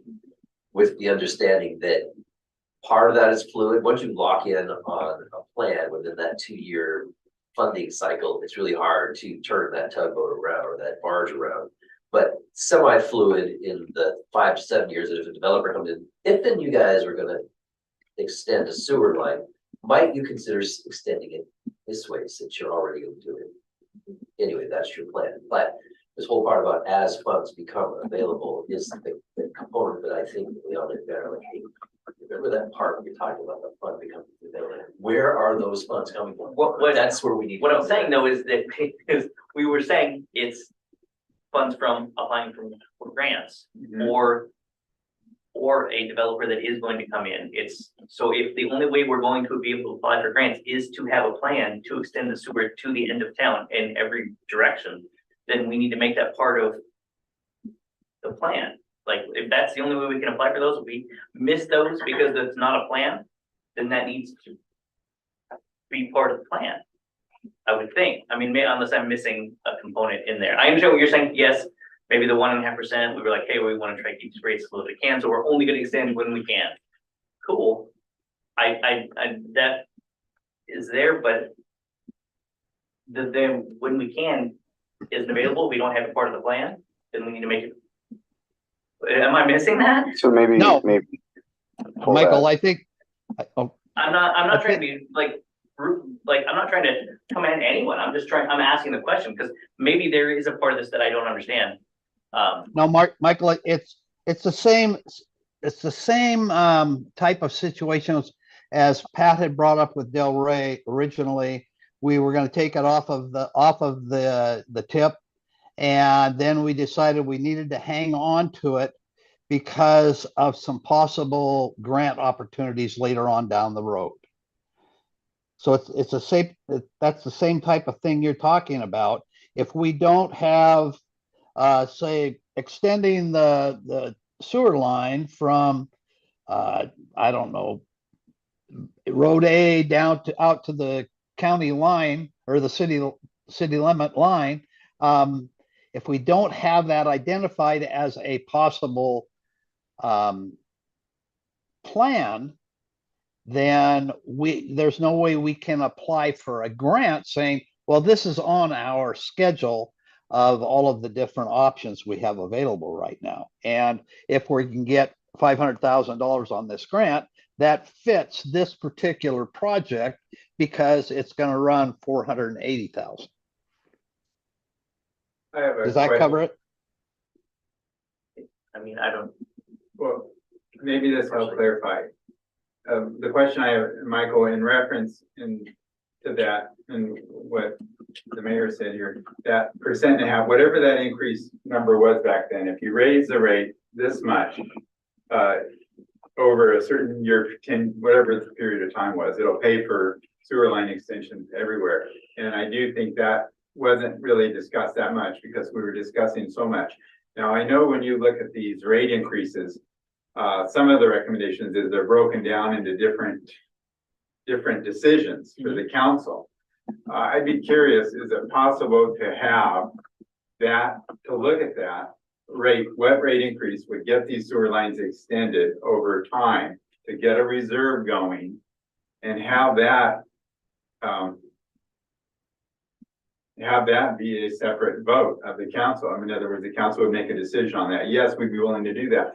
But I understand it is a chicken and an egg thing because then a developer could come along and a lot of times the developers will pay for the sewer line extensions, such as Shenandoah or wherever. And so if they see that, well, hey, all I got to do is wait them out, then, so I think what it is the reason is no matter, you can always hypothesize by what could happen and play economist by, well, if we do that, then we're going to prompt people to do that over here. I don't know, maybe we got to quit trying to predict that and making claims like, well, if we do this, it'll increase housing costs because this will happen.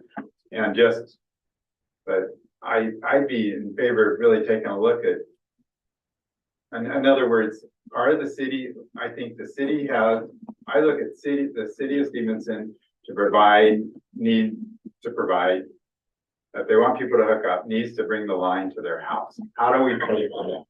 Because we can't expect an individual to do that. They're never going to build. And so I would be in favor of taking a look at, well, what of that 1.5%. But that really, remember, Rick May said, well, is that all that would cost? And it wasn't a great amount. And then we kind of, I've said enough.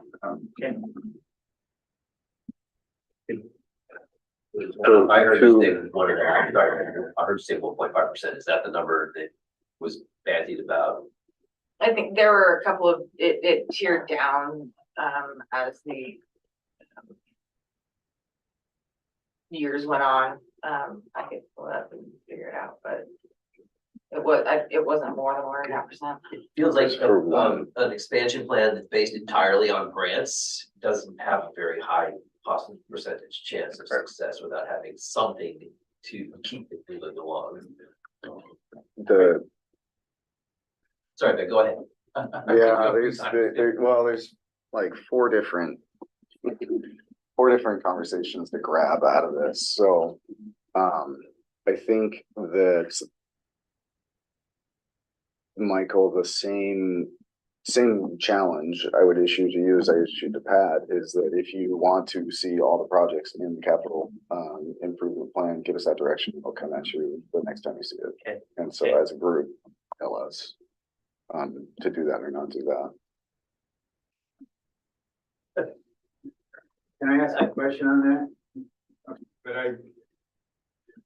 Does the fact we have it in the plan, we figure out, well, let's say that we had a method to pay for that, does that hurt us on the grants? Because they say, well, hey, you're collecting the money for it, you don't need it. You collected it from the ratepayers and and I'm not saying it does, I'm just asking, does that hurt us? Because they'll say, well, you're doing fine, you're collecting 2% from everybody and you're raising this, so you got the money, you don't need the grant. And maybe, does that happen? Is it a chicken and egg thing on that? I'll get that one. That's one of the 4 conversations to Okay, grab. so the first conversation, am I the only one who would like to see in the plan so that we could apply for funding the idea of what it would cost to extend the sewer line to the end of the city? Would that be something that we would like to see in the plan? Well, I think it's a city responsibility. So we got direction from me, Christie agrees, Pat agrees, Lucy. So that just I'm not trying to cost anybody more work, but that just makes, from the direction we've all been trying to go, that just makes sense to me. Yeah, and that's planning. We now have at least 4. Dave doesn't like it, but Dave never agreed. Well, we don't know that he doesn't like it. I'm kidding. I didn't hear that. So then, Anyway, so that's conversation. I wasn't trying to interrupt, but that's number 1, right? yeah, number 1. Number 2 is that gives you a full slate. That gives you the garage and you can chuck Absolutely projects out of. One of the unfounded assumptions that's going into this is that there will be grant funds for sewer line extensions. Sure. There And will it may not be never be. grant funds for sewer line extensions. It's not. We're taking a different approach as a city. Most cities, development pays for itself. They had the same model ordinance that that ours was built on that said 300 feet, extend and connect. Most of those also have a requirement to connect provision. We're going a different way. And so, but the world is used to developers, you're going to pay for your line. Even if the developer's one house, so I mean, that's where we had a problem. Yeah, because. And even if it is, and so then there's the discussion that person needs to make of, is it worth it to me just to build this one house? Is it outside of my means? We've heard that our people don't want that choice. They don't want to bear that. We don't want the type of density that will occur if they make a different choice to say, oh, one house won't make it work for me, but sixplex would. Stevenson wants to remain Stevenson and not have that sort of development. We're taking a different approach. So that's outside of how the system works. And so the system does not provide grant funds for extensions like this unless they're related solely to provide affordable housing for affordable housing complexes and to extend it there. There will often be grant funds available for industrial uses, economic development purposes, but just for general residential development, it's not there. You all were part of email chain discussion that Rick Jessel and I were having about residential development and whether that pays for itself. It does not.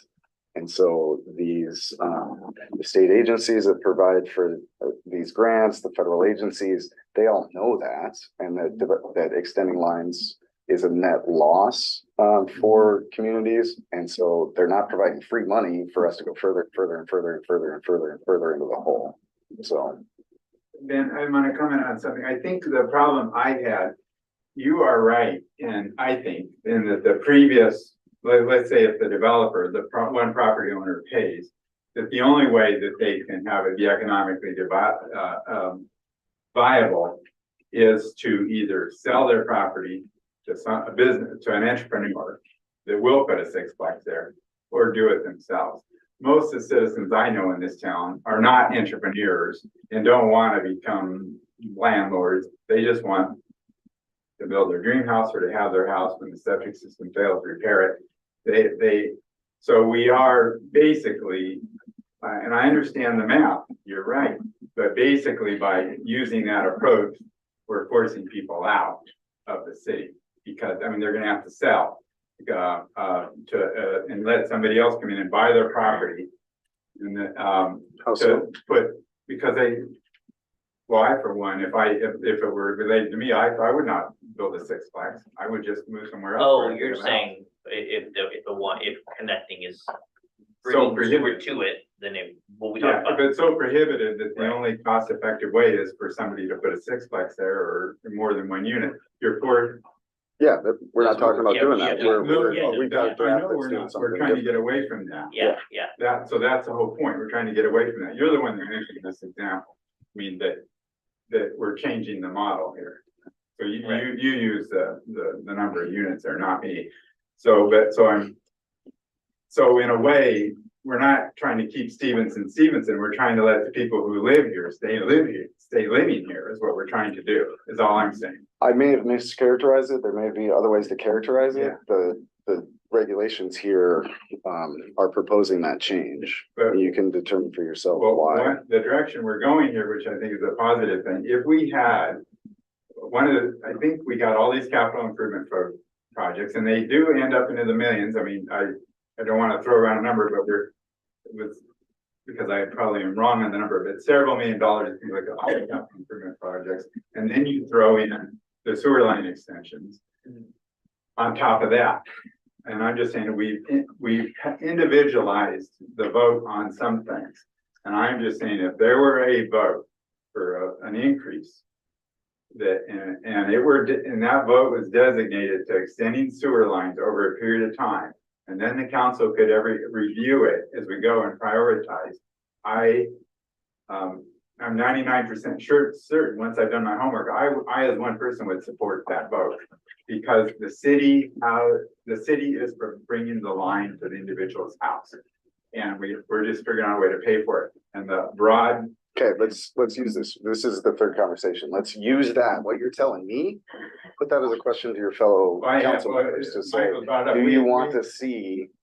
I would like to see a 1.5% increase proposed for the fee schedule. Does everyone else want to see that too, staff? I would absolutely agree with that. And again, and you're absolutely right that it was there. It was one of the things that we were doing everything we could to drop rates in every way we could. And if you're saying we're not going to get grant funding to put sewers in, because that was a huge part of the committee's discussion was grant funding. If there's not going to be grant funding for that, then we have to find a way to pay for it.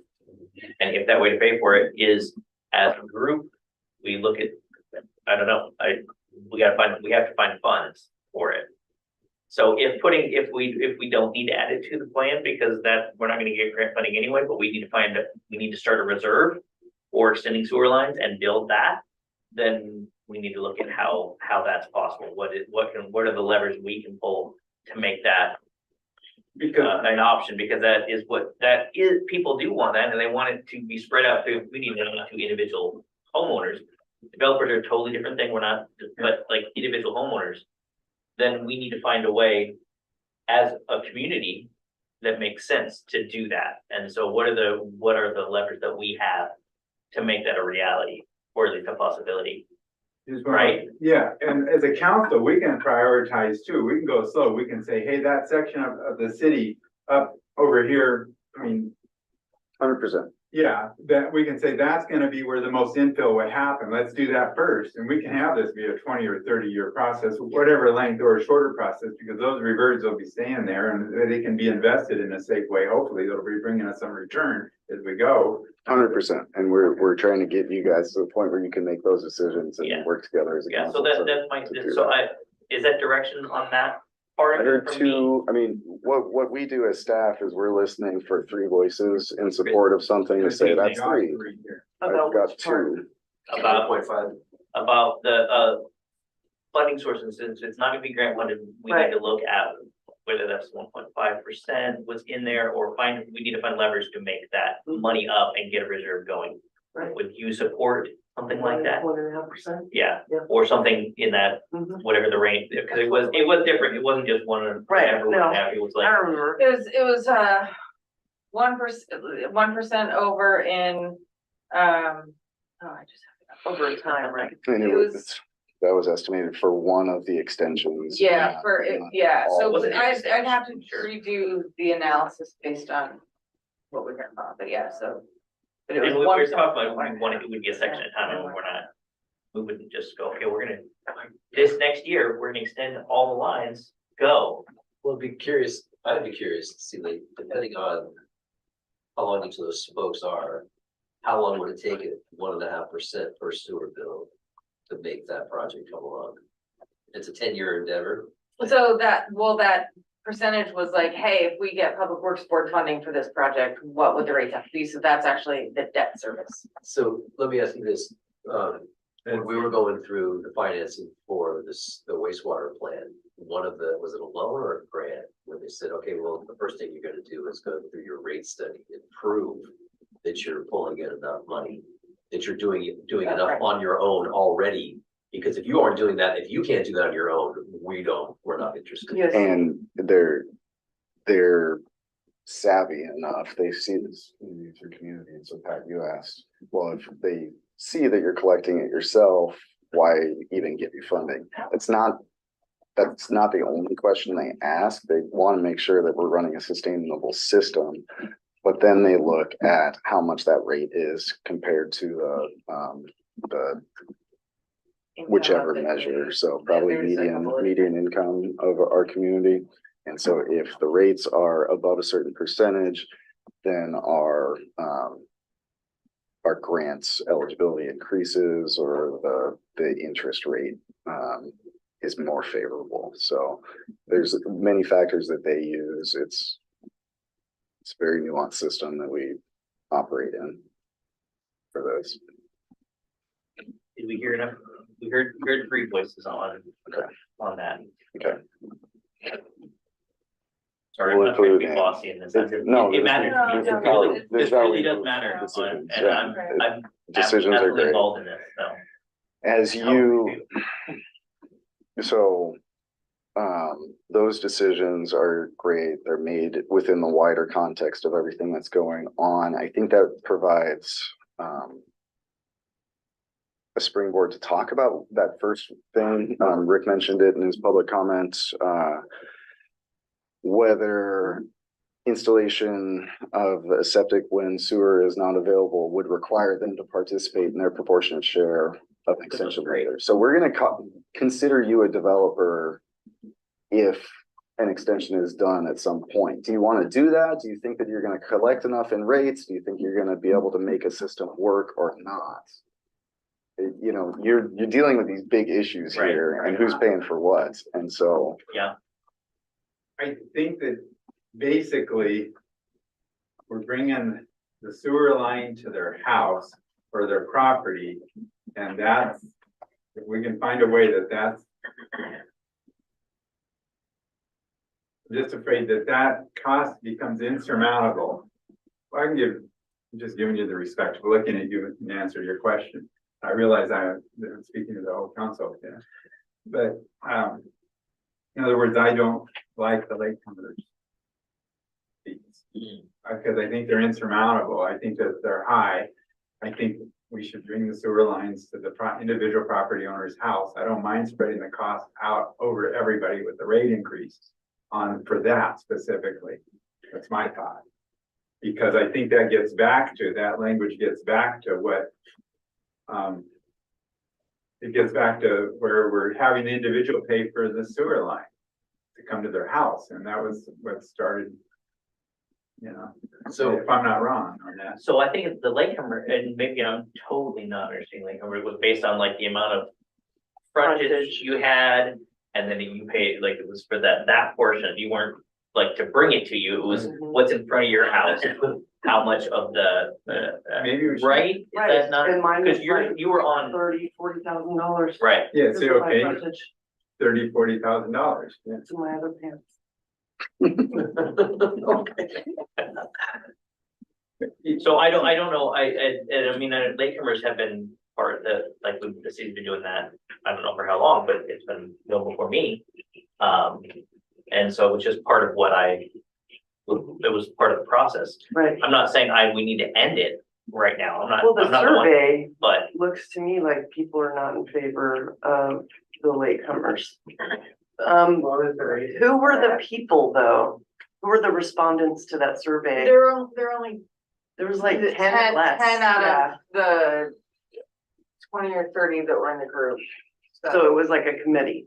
No, it was just the people that responded, because it was And after, were the it's like. people that were on the It was the sewer latecomers or like sewer the committee Smith Road people and, No, not necessarily, you know what I mean? right, yeah. It's like, if I was there, I'd be like, No, yeah. exactly. No, but it was similar, it was along the lines of sharing the cost Mhm. and not having it Right. directly attributed. So that was more the overall concept as to why that decision was.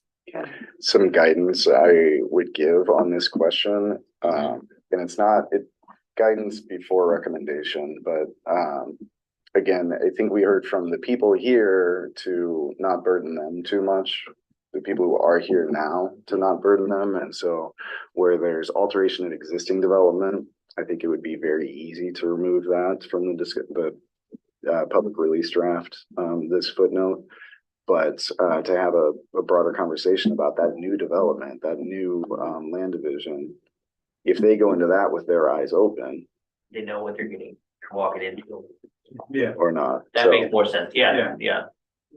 I would agree with that. I think I understood what you meant there. Mhm. And then the other part to sprinkle in there is that if you are agreeing that 1.5% is a reasonable amount to tack on to the existing ratepayers. Now, there is a new sewer line running past someone that is resistant to connecting. And yet, the only thing that it's a self-perpetuating program, somebody else that was already on the system made that possible. So now it's up to that person to be part of that 1.5%, trying to encourage them. So how can we make that a reality so that we can get them, continue to get the override, continue to fund this expansion? Right, the city is anxious to accomplish. And there were some incentives that were put in that we talked about that would do that. And part of that was, one of the questions we had was, okay, let's say that part of the debate was, if they don't take advantage of that incentive, at what point do they pay half the bill or whatever? And so, you know, I just as one vote, I might be open to that. What I'm concerned about is I'm hoping that the incentives can be great enough to avoid those fees, those hookup fees. If they, within a certain window of period of time, 3 years, if that incentive is good enough, I would think that a lot of people would say, hey, that's attractive. I get out of paying that X number of thousand if I hook up now and my system fails and I got to figure all that out. So I'm hoping our incentives are good enough where they'll do that. But yet I'm also concerned about somebody who has a perfectly good working system and adding another bill for them.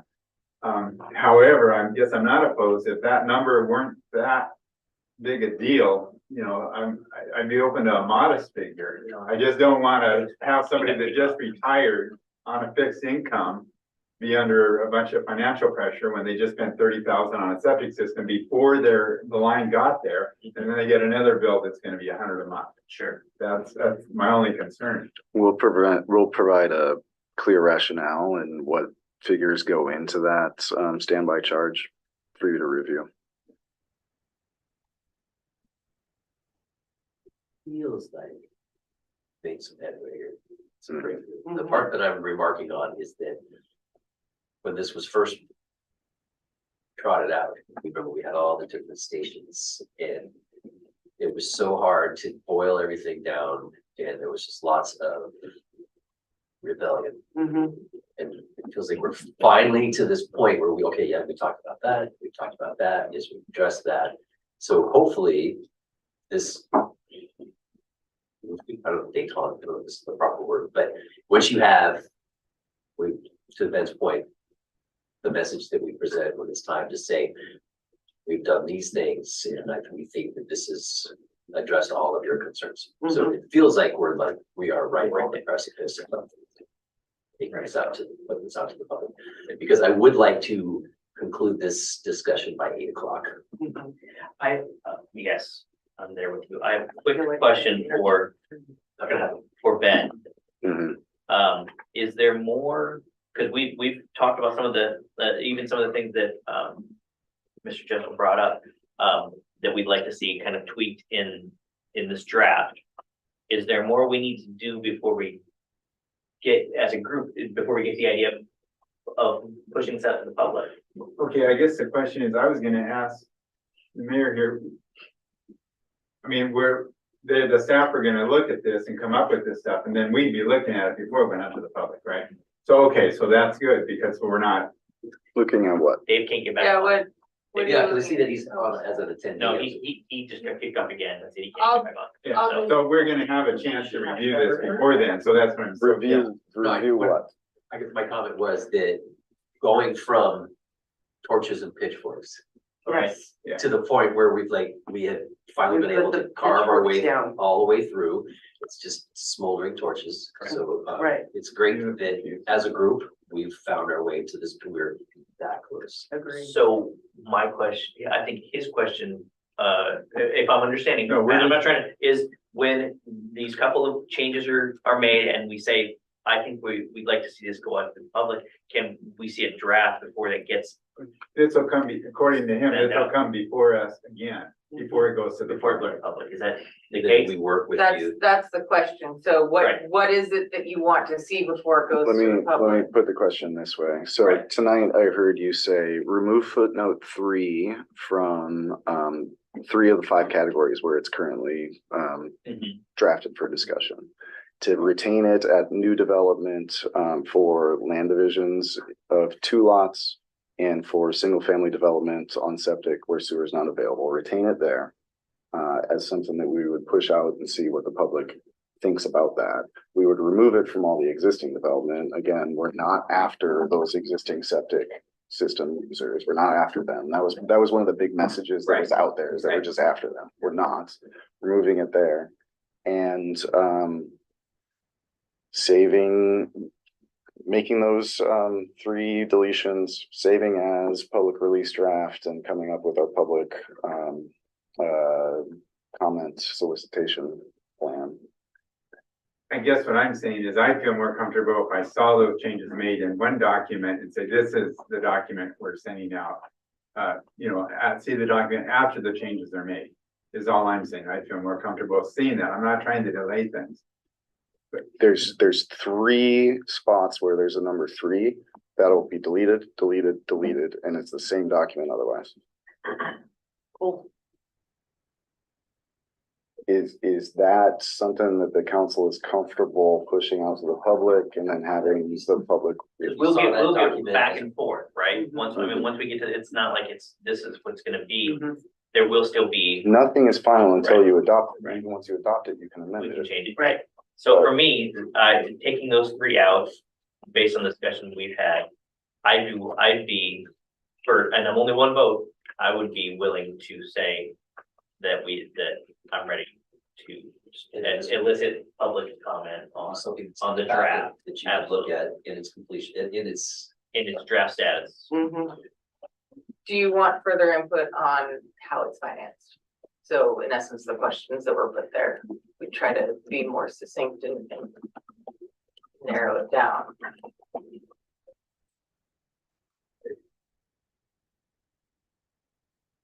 Do it, what I'd like to see in example of like, So when we go out to the public and ask them for feedback on, here's the revised ordinance, this is what it's gonna do. right, Do you want to get input on how to pay for it? Okay, yeah, I see where the confusion is. The 1.5% does what for us? If we had a rate increase of 1.5%, what is that doing for us? Because we're thinking that's helping us finance it. Like you're asking where the funding's coming from. Right, so that will help you finance some of it. Do you want to also include the ability to do general obligation bond? That's a question. do those interest rates change too? I mean, right now it might be unfavorable, but at some point they might be favorable. So The if we bond don't- rates will always be higher than whatever we can get through Public Works Board or USDA. I think if we had the flexibility on how to pay for it, that we weren't locked in for, as we went, and we had started the reserve, and we could switch things around as we go, to not be doing anything that's not probably fiscally prudent, because interest rates are real, bond rates are real high there or whatever. Just don't see a problem with that. We know it's gonna be on the city to bring them to figure out. I think that's the biggest question. Right. Is for the general obligation bonds. Feels like. Cool perception on that. Yeah. Not even. So don't even include it in the question. I don't So, think we should. so is the answer then not to change the policy regarding that then? If we're not gonna get any more feedback, is that a decision then saying that we're not gonna go for geo bonds Well, and changing the policy? Don't forget that a lot of work for not much better, not any Yeah. better than what we Yeah. have. No, not better rates. So So there's no for me, point in doing it. is what you're Yeah. saying. My vote is, Yeah, Yeah, agreed. I have one question that if we're saying make those changes, some of the wording that in there, like if I'm confused what we'll send out to the public, like if we look changes from April. And then we go subsection E, alter to contemplate. I mean, Ben, do you envision that wording still being in there, contemplate? I mean, some of this seems a little bit editorializing or value judgments. We're providing the council's rationale in those statements. They can change, and if they are to change, then you need to have a discussion about them, and you have not broached that discussion yet. Okay, I'm saying that wording, I don't really like that wording. which section we in? Okay, if you look under changes from April on page 1 of Ben's report to us dated today. Subsection E, alter to contemplate the burdening taxpayers of the city, state, United States, along with the ratepayers for the cost of the sewer system expansion. I just think that's editorializing, and I would neutralize that language, because maybe we're not burdening the taxpayers, maybe we're saving the taxpayers. We're certainly saving the homeowner in some cases, so I just think that is, it seems, You're shifting the burden from the homeowner to the taxpayer or the ratepayer.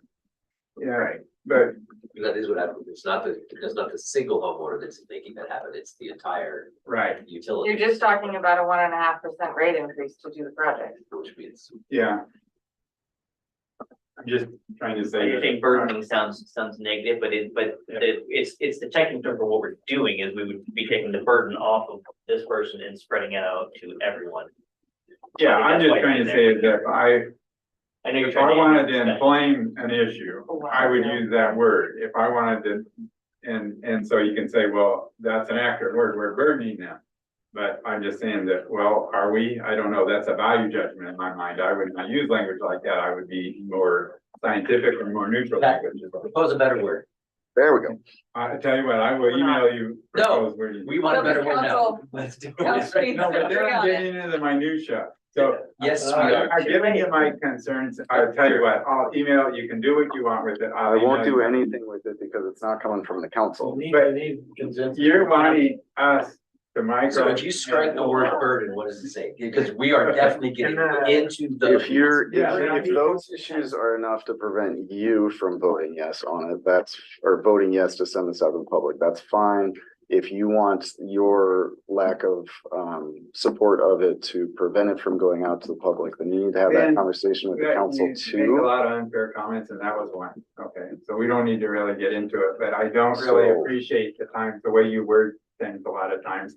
It's like you're trying to push a conversation a certain way and you use choice wording for doing it, and I just don't like it. And I think you. Okay, so let's. Fair let's- enough. Michael suggested that this goes out to the public. Pat disagrees with that. and- I agree with it. Okay. So I think in my opinion, and I'm again only one, I think that burning is the correct use of that word in this instance, I think is correct. And I understand what you're saying, some people may misunderstand it, but that is, in my view, the correct use of that in this case. Right. So I would support it. Semantics.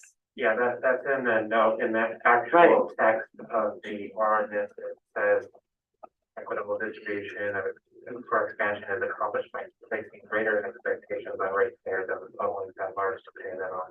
Right. Okay, I think word it that way. Word it the way she Yeah, just read it. that's in. Change that wording and put it there instead. That's what it says in the text of the ordinance. Okay. All right, so we're good. Okay. So in. Okay, you're saying it already says that. Right, it already says that. Burning was what is, So- is shortening it to what the definition is. Okay, so basically, I don't know why I wasn't corrected earlier then. So you're saying that is not in the ordinance. Right, Okay, so then I don't know what so we're good. just tell me that then. Mike?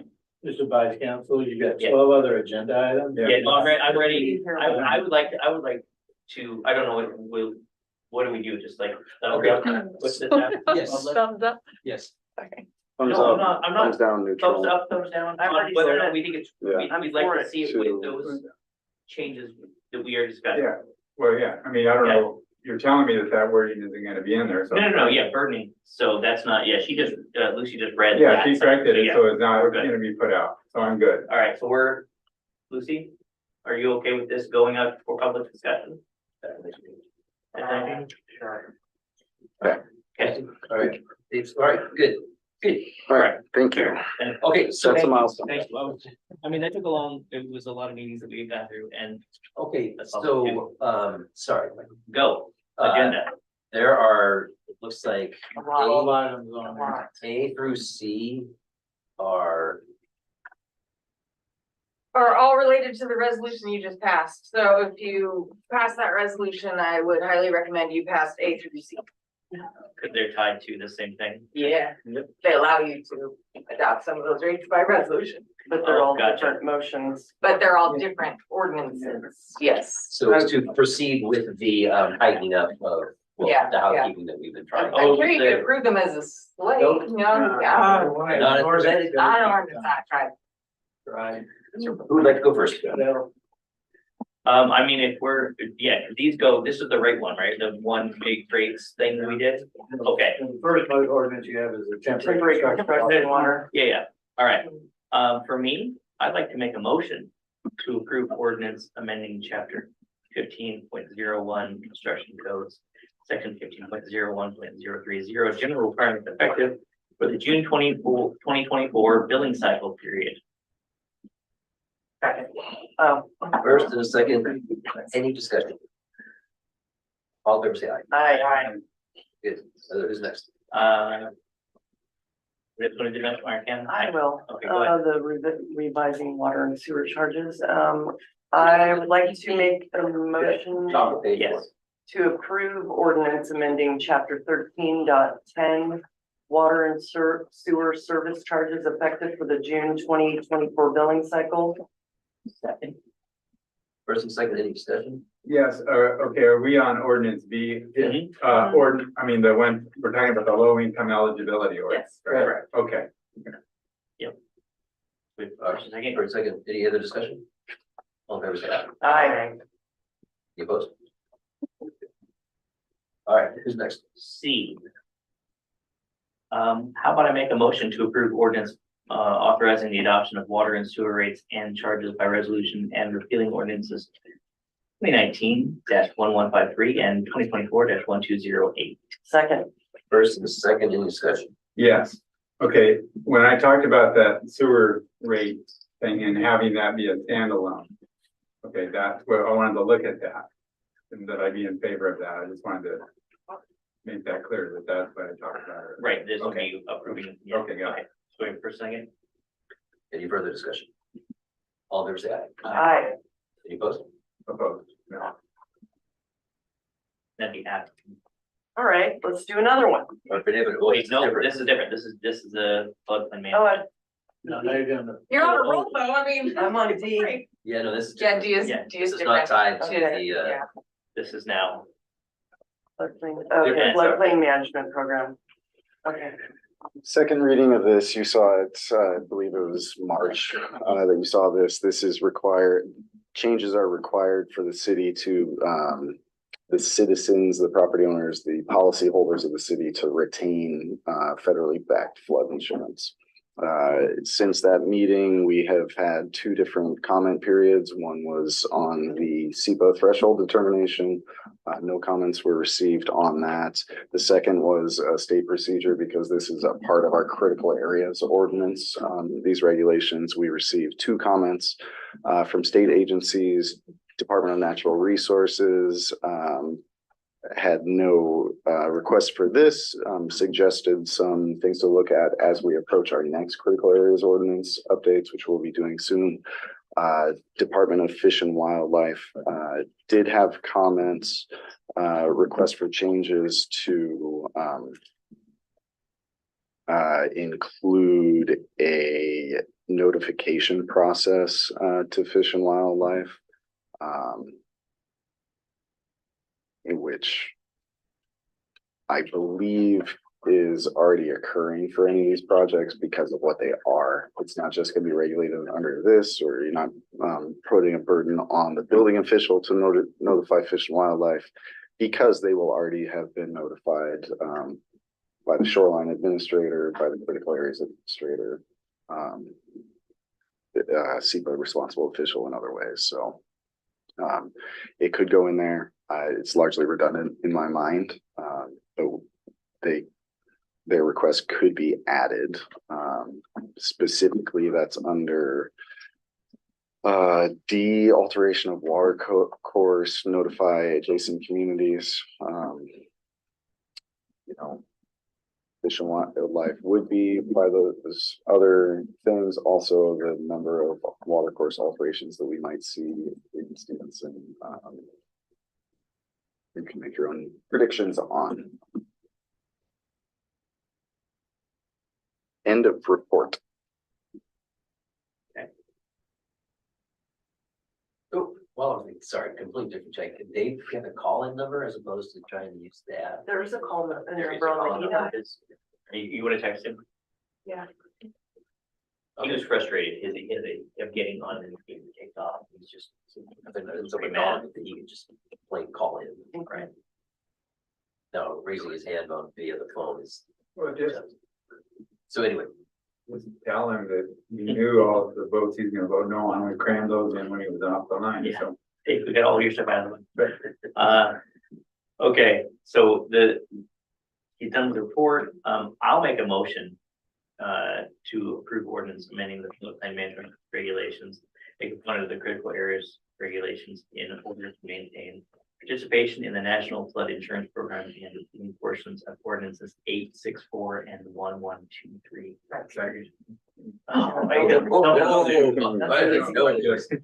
All right. This just makes sense. You can't vote against it. So I'm reminding you, Robert. I think she won though. Well, okay, I already did it in the first. I'm just letting you know right now. all right, we have a first and a second. Is there any discussion? Mute swirls. All in favor, say aye. Aye. All right. I just didn't have you, David and I vote yes, no. Okay. I don't have his phone number, man. All right, That's, oh, you want me to, No, yeah. well, do you have the You number? wanna for me do to- speakerphone? Oh, he's already talking to me.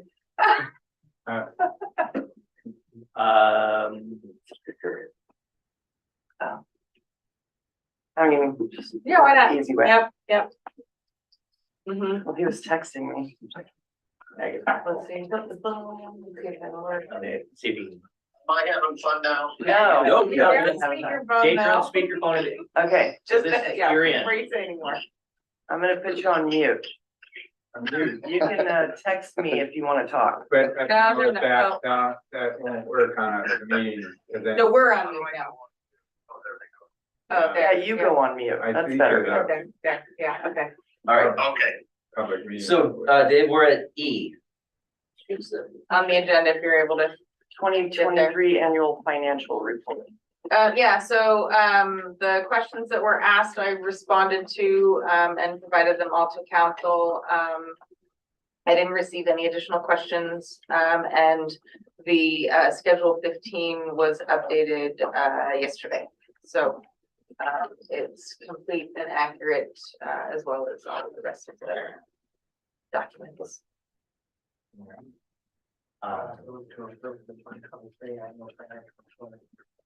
Second. First and a second, any discussion? All in favor, say aye. Aye.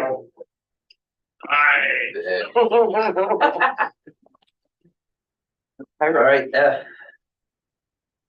Okay, the survey results, I threw them all together in a PowerPoint presentation just to make it a little bit easier to look at than all of the data.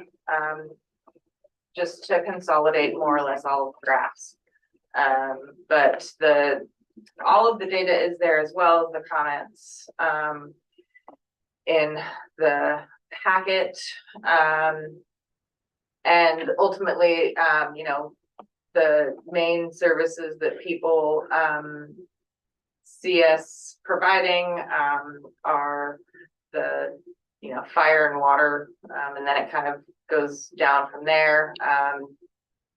Of course, everything is very important. Everything's above average for importance. But ultimately, the look and feel of the town is what we do well. People, again, like us, like the community and the way they feel in it. Overall, the service experience over the past 12 months, you know, fire again is right up there. And it varies. I tried to make it easy to look at the graph, so it's going in ranking order for all of them. And then again, they consider the most important services or utilities.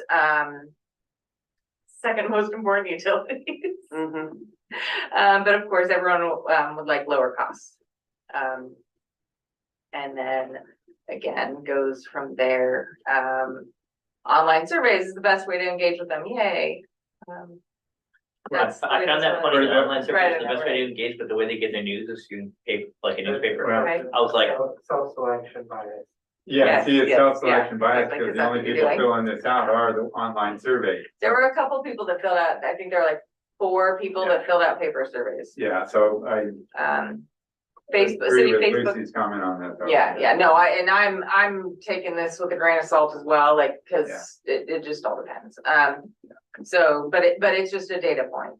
City Facebook page, and everything as far as like the information and everything seems to be average, for what they're able to find and what they're able to get, and creating the city website and all that other fun stuff. And again, with regarding the city website, it was just hard to navigate. And so, Can't believe somebody still wants to communicate like via phone. yep, call me, okay. I don't want to. I don't either, Dave. Did you fill out the survey? I did. No, I meant did you? And a lot of people are interested in receiving electronic updates on the city of Stevenson. Again, you know, most people filling out an electronic survey, recognizing that. And they'd want to know more about projects and general updates. And so that's sort of where we can see how we can leverage the CIP and communication regarding that. Most people love the environment. So again, that kind of goes along with the whole look feel of the community. And again, reasons why people stayed or moved here.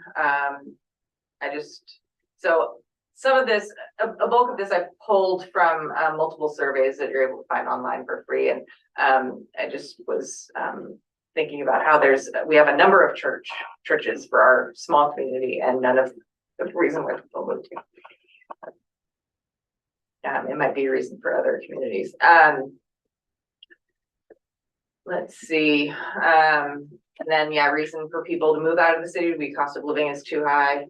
Kind of, and then it's taxes interesting kind of though, go. they were like, it costs a little too high, but most of them, how likely you move in the city, most of them were very unlikely. But Yes, unlikely was second. And if you did, So it's not and like then everyone's running out because of that, but if they are going to leave, it's, Yeah, and that's why I'm then, looking and at then that. schools is then kind of like the Right. far third. And, ultimately, sorry, trying to get through it all. Most people complete their business through the city online. To pay their utility bill, to apply for a permit and all the things. Some people do things in person and some people do them by the phone, mostly reporting a nuisance or asking questions. And then again, what days and times of the week are you best available to conduct business? So most of it was between, I'll say 7 a.m. and 6 p.m. with the peak being more or less people's lunch hour between 10 and 2. They want to come in on Saturday too. I know. I'm like, maybe I worded it differently. But I mean, I did just leave it blank what days of the week and times are best for you to conduct business with the city. Good job. Which is kind of funny because, Fridays, when we were open on Fridays, was the quietest. 50-50 as far as the city moving in the right direction. And then how often does the city do what you want to do? Again, kind of split, most of the time, about half the time. And then satisfaction with the government, lending towards positive. And then again, costs would give it a higher, cost and customer service would give it a higher rating. And again, reducing costs. And then superpower is interesting. Time travel was the best, or was the one that people wanted the most. Did it say how many people responded? It does if you. In the, I'll have to read more. I know, in There's the all the- overall the one, Actual data. about 134 people answered. Okay. Yeah. And I'm just going off of the first question. Right. Right. I'm looking at that now. And to give you some context, Oh, about 'cause it- 400, There wasn't 134 by the last question. Right. about 440 people responded to the survey for the recent survey for Park Plaza.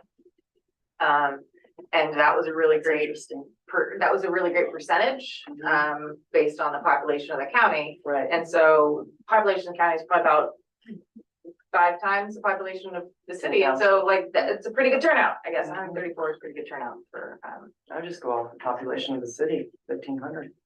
yeah, so It's a better about 10%, percentage. yeah. So, Slaughter 250 people. Hey, come on now. Give or take. so overall, Some ways- people are infants. we can, improve how we communicate with the public, customer service. We've talked about costs, more or less in utility rates. And so that is what it is, but, ways to improve transparency and, engaging with the public, are kind of that things that I take from the survey. I don't know if council has anything else that they see from it as well. It's not really surprising. Is it valuable for you? Yeah, definitely. It's interesting. Like a snapshot of at least a portion of residents.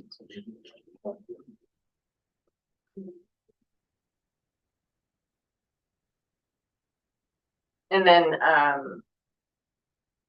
I was gonna try to take this information and fold it into, the follow-up on the council retreat, which is not on the agenda because we have a big one. So. And then, but part of the reason for this survey was to inform, the next agenda item, which is city, hall hours. And so, if there's no more on this one. After the one that you have. Okay. So ultimately, what's the, what's council's expectation for city hall hours? One of the I think it was a different question. If you say what day of the week are you most likely to come in, it's a different question than, do you think if staff are there on Fridays, should the doors be open to the public? Totally different question. I think it's just the way you're wording it. I think they need to be educated that they can come here if they want to. Yeah. All they have to do is call and make an If appointment. we're getting into the debate on that, wasn't trying to get into the debate on that. I was trying to say that that's a different question is all, and we didn't ask that question. The question that I'm asking council though is what are your expectations for City Hall being open to the public? The good news is, I think we could reopen on Fridays, on 5 days a week when staff are here. And the good news is, according to this survey, there's not gonna be that many people coming in to bother the staff. Just like previously when you weren't. Yeah, so in other words, it's not gonna be that big a hardship on the staff because they're not that busy that day anyway. And there's probably ways to work it to where each staff person would have, time to concentrate and not be disturbed by people, whether that's Monday, you're working in an environment, whatever, there's ways to accomplish that. I just, my thoughts on it, that I just think the public, the citizens are the most valuable people in the world. They're really our bosses. They elect us, they pay the bill. I just look at it as a customer service, like you're the most important person in the world. And I'm here to serve you. I think that's the message that I think it stands by, saying we'll be available anytime. We're here 40 hours a week for you, Monday through Friday. So it's a messaging thing. Or a symbolism thing. So is that making sure that we're open 5 days a week and 40 hours, open hours the entire week? Is that the expectation? I'm just telling you my opinion that I think we should be open 5 days. My opinion is if they are educated to know that they can come on Friday, it's fine. What's the total hours that we're talking about? Like if we, 7:30 to 5 now. yeah. It's like, so right now we're open a total of, I think, 38 and a half hours. Monday through Thursday, and that's Monday by through- appointment on Friday, so it's Yes, even more right, than that. yeah, Mhm. yeah. It's more than 40 hours. When I'm flexible, and Previously it was 47 and a yeah, half. if staff is working longer days, if you wanted to say, hey, office hours are gonna be not the entire time, there's like between 8 and 5 is office hours. Or we're closed for lunch between 1 and 5, so. A lot of businesses are 40 hours and they're 8 to 5 or 8 to 4 or whatever, but 5 days a week. Staff may work before or after that time, but they're not open to the public. So if council sets the expectation of open office hours, then I can work within that to determine what staff hours are. But I need to know what the expectation is for office hours being. Yeah, I just want to make sure if we increase the number of hours that we're not asking people to work before. Yeah, I would agree with that I'd like to see it done in a way that doesn't do that. And it sounds like Leon is saying, give me the parameters and I'll work it. I'll figure it out. So. I personally think it's fine the way it is. I personally, I also, I think it's fine the way it is. I want to call it, make it limited. And I did go out and talk to people on, tried to elicit public I comment have from as people well. that, in the community to find out They just didn't know. what their, and more people than I thought would actually thought we were closed on Fridays because the county's closed Right, on Friday. and that's the way it was previously. And so, to me, I support the mode we have currently. Yeah. I'm not necessarily, not that I changed it, but I support the mode we have currently, which is the doors are open and available like 38 and some odd hours during those 4 days, and then by appointment on Fridays. So Can I ask a question? absolutely. Are we considering City Hall to be closed on Fridays? Because when I look at, when I go to Google City Hall, it says that we're open Monday through Thursday. So if I look at this, it says, well, they're closed. I mean, it says closed when I, like at this page. Well, you can't Right. put by appointment on Google. It doesn't work But that way. what, so I'm just trying to say is, it looks like we're closed when we're not, because we're open for services. I think But you, yeah, so on the website, that's what I'm asking, what does it say on the website in terms of, of hours? it will say whatever is decided by you all. And so looking forward, I think that's what it is. We've got one suggestion, I think, from over here where the blanks in the draft ordinance would be filled in 7:30 a.m. to 5 p.m. Monday through Thursday. Pat would make a different suggestion, but let's get those out on the table and start Right, so talking my, about my those. suggestion is that it would be, yeah, Monday through Thursday, 7:30 With appointments on Friday. to 5, with appointments on Friday. If that's the direction you guys. That's go, the that direction, should that's be what it. I would see as in the draft with appointments on Friday. Appointment only on Friday or between, you know, those same times. Does that mean if they call, where they get a person on Friday or what? No, they have, the Fridays are, you have to call before Friday, make appointment Okay, only. that's what I'm asking. I'm not arguing. No, yeah, I'm trying to clarify. Yeah, The phones ring on Friday. they don't ring that front desk. If you They go have to the direct extension, it'll go there.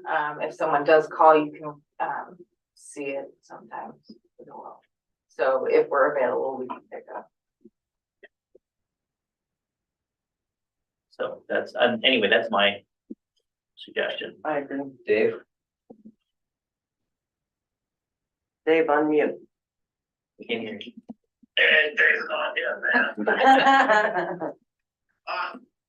Yeah, I agree with Michael, Christie. You have other things to worry about. In public reception, okay. No, they Man, can come in. public, this is, Yeah, that, I- They have, I know. they can come I- in I agree every with day. you that I know I'm gonna, I know I'm gonna that was vote. phrased in a not very nice way for like, it's, we don't have, we're not saying we have more things to worry about than public perception, because we both said, we've talked public, and this I know. is where we are. So that's not the right way to, if you're gonna Yeah. come at other people for saying that, Yeah, that was not a but that's- nice way to put, that was not a nice way to put that. Go ahead. Agreed. That's fine. I'm just trying to say, I won't get into it other than, whatever. I know I'm gonna lose on this issue, which is fine, I think, but I like the fact that you're gonna make clear Yeah. on the website Absolutely, that people can do business with the city of Stevenson on Fridays. absolutely. And I agree. It needs to be clear, it needs to be, out there, yes. We need more And the than, reason I said that, Christie, I'm sorry if you took offense, is when you said we have more important things to worry about, the way I take that is this isn't an important issue. And I think it is an important issue. So I took it as a little sign of disrespect. So I I apologize. took So- it as a little sign of disrespect as well. Okay, so, but now you understand my viewpoint. Thank you, let's Sorry, go. yeah. all right, so So I have the hours of 7:30 a.m. to 5 p.m. Monday through Thursday and Friday by appointment correct. is the. It's Between the 7:30. language. Oh, and Friday by appointment. Do you want me to put between? You 7:30 should, those you hours, should put those hours, because you Yeah, don't want to be like, definitely. I'd like to make appointment for 7:00 p.m. on Friday. Okay, All right, so, I move to approve the FMC chapter 2.0 FMC 2.0 to 2.1010 City Hall hours of operation. Second, first and second, any further discussion? All in favor, say aye. aye. Aye. All opposed? Opposed, no. Motion carries.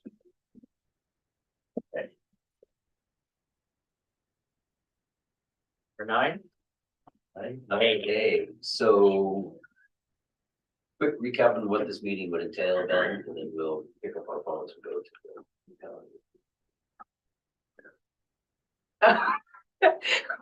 It's really kind of all of Yeah. Okay.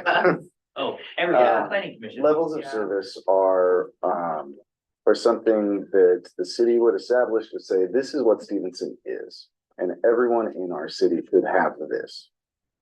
That could be a sidewalk in front of their home, a sidewalk on their streets, a certain pressure of water that comes in to the building. a level of service that's expected. And so we have some of those that are dictated to us by the state that we have to meet, and there's a wide range for other things that make Stevenson Stevenson that should be available to all people. And so you would, as a city, adopt level of service standards so that when development is proposed, it is providing those for the future owner, the future residents, the future occupant of the building. We don't have a good beat on what those are currently, or what the expectations are currently. And so the concept here would be to have a joint meeting between the city council and the planning commission, where we learn more about level of service standards than I was able to just say, and start honing in. I imagine that would be at least 2 meetings, joint meetings between you all, and then document exchange moving forward. And so if you want to have that, those joint meetings, I think would be question number 1. And then question number 2, when? Well, obviously a holiday, but, yeah, I mean, I think that's. I a good think idea. it's We talked about necessary. that since I started on council. And I think it was a discussion before I was on council. So it happened once every time. That's what I was still planning. Well, no, what I'm saying, like, the idea that we need to have those has been brought up a few times, so I think this is worthwhile meeting to have. Yeah. I agree. It's timely to, as we work on updating the engineering standards, like, that's where you put that stuff. Like, that's where you put it that says developer do this. And I've had some trouble, using the engineering standards to do that because of the way contractors have been historically, they haven't been referenced or used. And so it's really kind of, it's been a challenge because I haven't been able to point to them as a reference that, because that's not how we do it, or that's not how we did it before you came. And I'm like, this document was here before I came. What do you mean? But so as we do that refresh, it'll be really helpful for me to, first of all, be on the same page so that I can make sure that I'm doing what you guys want me to. Are we proposing dates tonight, or? It might be. While you're thinking about that, I have a question. You know, when we write in this section, this includes like something that we discussed with the planning commission, whether the developer is required to pay for improvements. I mean, maybe that's just an idea, but some of these issues we're getting in right now are council decisions. Are we, and we're having, I mean, it's already a rough enough time coming to conclusion on some of these issues, as we know. So are we broadening this debate out to include the planning commission? Or giving them the idea they have a say in some of this? Or are we just overcomplicating things for ourselves? I think we should meet with them, but I think it should, but when we put specific things on the table with them, like who pays for what, we're already struggling just with ourselves in getting decisions made. And now we're gonna make a larger group, and historically, the planning commission has been advisory only. And so why are you gonna I give think them? that's why we're meeting with them now. Yeah, but why I think give them? the You give them a levels of point. service is one thing that I think that the planning commission absolutely would And I wouldn't know. And I think that maybe I'm not saying. the rate taxpayers, who pays for the improvements, I think that's something that we've, as a group, gone over, and I don't know that is. I think it's kind of like it's a joint meeting, yeah. Yeah, I think talking about that at a higher level would be helpful for making those decisions. Yeah. Mhm. So we're picking a date? So Pick a date, or are we gonna do a doodle poll? Really Would a doodle thing work best? Because then we know from them. Right. Yeah, The it's other way. making sure you want to do this. I think setting up a joint meeting so that there are propelling questions, so that the process goes easily for all involved, takes effort. Absolutely. And so if, I don't want you to say, yeah, let's meet next week, because I'm not. I don't want to ready meet for that. next week. So yeah, knowing that you want to do it, and then maybe providing a quarter of the year. Do you want to do it this quarter? Do you want to do it third quarter or fourth quarter? I think third quarter was. I think The only timeline with that would be, we've set ourselves a deadline to finish the engineering search by What's the end of, engineering? by the end of the year. In the year, so I think, So no, I'm not 7-9, third quarter seems like a certainly good the whole idea. thing's up. Third quarter, yeah, and that's it. Everything's gonna slow Third, down like one for me, third, then so one, I'd if appreciate we're gonna do 2 meetings, maybe 1/3, and then 1/4 after we have some time between those two to get. And we'll tighten up exactly. Does that seem like a, is that, all right, Okay, cool. here we go, cloud permitting. And Ben, Oh, could you, reiterate a little bit about what the planning commission's role is? Because the way I envision it, the planning commission is the one that does all the heavy lifting.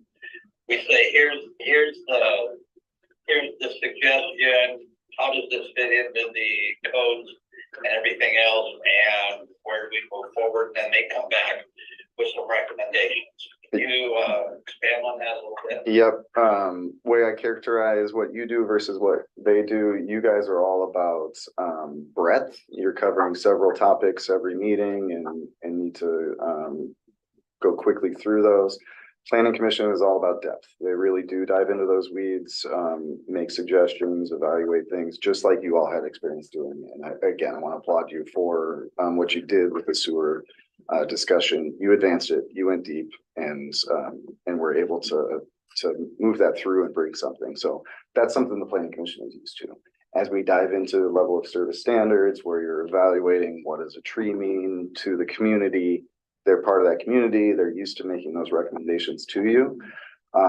It's also, I think, important for them to be involved and to be having a dialogue with you, because they do make decisions on permits, and they make decisions on conditions that are attached to those permits. And so they want to know that their decisions are reflecting the will of the council too. Thank you. all right. Thanks, Dave. Or cloud permit? Mhm. Okay, so back when we, the county switched providers for their permitting services, we thought cloud permit would be able to do, basically piggyback on theirs for, planning and code enforcement. After further communication with cloud permit, they said no. So we'll, Is it a license? it's a license thing, yeah. And so, we will be, getting the money back from the county for what we already paid for a portion of those, modules, and contracting with cloud permit for the land use and code enforcement modules. So that's all in the same platform. So they won't let us license off of there? Yeah. It has to be a separate entity. That's how they get you. So the total cost is 5,000. That's not bad. For the initial cost, yeah, and then it's, annual Yeah. cost is 4,000, but yeah. So 5,000 to set it up, then 4,000, so it's 9,000 the first year? No, the We first try it. year, the first year is $5,000, and Okay, then got it. subsequent years is $4,000. Okay, got it. Yeah. $2,000 for 7. Yeah. Yeah. I make them up. You ready? Big jump, yeah. I'm looking to approve the contract with cloud permit for the land use and code enforcement modules for the subscription cost of 2,000 per module and an implementation fee of 500 per module for a total initial cost of $5,000. Second. Get it, Dave. Go ahead, Dave, that's you. We're gonna have to check the tape on this in a second. By the nose. All right, first and second, any discussion? Any further discussion? All in favor, say aye. Aye. You. Leona? So Ben, there's another Ben, that is representing Restorical, and I heard about this, company from, Asa Lecky, with the county, and he has been in communication with them, for their services, and what they do is they, there are properties that would be identified, and they would do the research to see if there are insurance policies on these properties to where they can recover the cost of cleanup. So we're talking about brownfields as a way to help pay for the remediation of those sites. And so, the initial cost is $10 for the city, and it's $400 to do the deep dive, which is the title production. And then if we decide to move forward with the if they do find an insurance policy and we decide to move forward with, trying to get, process a claim, through that company, then they would get, I believe it's 10%, of that. So. Yeah. High level. Yeah, high level. I mean, And the reason why, oh, I'm sorry, here, let me, it's been a while. yeah, here, sorry, Ben, there you go, now you can talk. Hi, I'm here to answer any questions that you guys might have. I'm familiar with it. I think it's Ben, awesome. I think Okay. we're more for it than we're ready to. Okay, perfect, Thank you, Ben. yeah. Well, no, I mean, You know. No, I appreciate you being here. I'd like to make a motion if no one else has any problem with it, to approve the contract with Historical Research for consulting services for the environmental cost recovery contribution and for insurance coverage for potential contamination sites in the amount of $10 period. First and second, is there any discussion? All in favor, say aye. Aye. Aye. Thank you, Ben. We look forward to working with all of you. Thank you. Thank you. Thanks, Ben. Yeah, we're all. 3 hours for that. Sorry, yeah. Sorry. I told him probably not until about 8, so I think he didn't, you know, talk about it a little bit All later. right, Carolyn. Carolyn, oh, First Street. First Street. So I sent out a note earlier today via email that had the full construction contract documents with components of them as we've received bid booklets and we're able to start filling that stuff out. So this one is, we had 4 construction companies bid on the First Street project. Ajax was low bid at $854,853.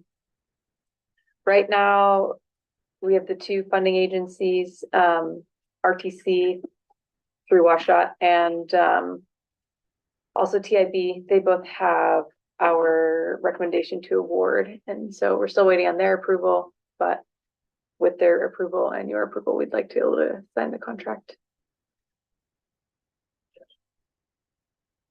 End of report. In the report, all right. It is helpful. We can have discussion after I make a motion. How about I make a motion to award and approve the First Street construction agreement with the Ajax Northwest in the amount of $854,853 period.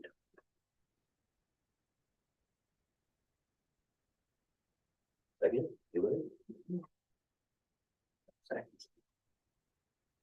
Second. There we go. Thanks, Dave. First and second. Now we can have discussion. We have a first and a second. Is there any discussion?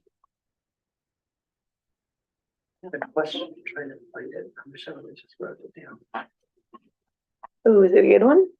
Oh, I don't know. It was just an abbreviation that I wasn't familiar with. Oh. I tried so hard to Yeah, I like that. To- And don't agree. clarify abbreviation or acronyms. Was it in the bid tabulation? Just for clarification, I mean, this is related to the overlook project, street improvements and stuff along First. Yes. You know what, I don't even know, when I read it earlier, I just saw it. It was like, Well, we changed it. the abbreviation, I think was CC, I Okay. can't remember because I didn't write it down. We're having a problem. I don't know, but if you think of it later, you can always, Maybe, but I don't remember the context now. yeah. I was just like, what is that? CY, cubic yard. HMA? No, I don't know. And this is all, still all paid for, right? We can say it was down to 1% city. It's the city involvement, I saw it on there was under $20,000. And it also said that even that amount was being potentially not gonna be city funded. Yeah. So, Yeah, I'm okay with that. I'll come back with whatever my question was. It didn't That's have right. anything to do with the bid. Any further discussion? All in favor, say aye. Aye. Any opposed? Opposed. Aye. all right. That should do us. So, just a question. Since Mary brought it up, has anybody else ever asked to lease that? It just makes sense that VRG has it, but it is interesting, like, what if the McKees wanted to? Stephen Burley asked about it Oh, did they? 3 years Yeah. ago, but then they said they aren't gonna truck stuff back Right. and forth across the street. Well, exactly. Yeah, okay, interesting. Well, and they ended up putting that. Well, that's after, Right. not WASDOT chewed them up and then the liquor control group chewed them. Oh, up. yeah, That's yeah, when they had to put the tape down around the little table and you could Yeah, stand outside the tape. yeah. The same with the chains at Tappan. Right. yeah. You know, I mean, it's an interesting proposal. I just can't see anybody else using it. Yeah, And well, nobody's gonna pay $600 a month. how about the public using it as a park? So, Well, I mean, they can use part of it, just that one little section. The They rest want- of it's open.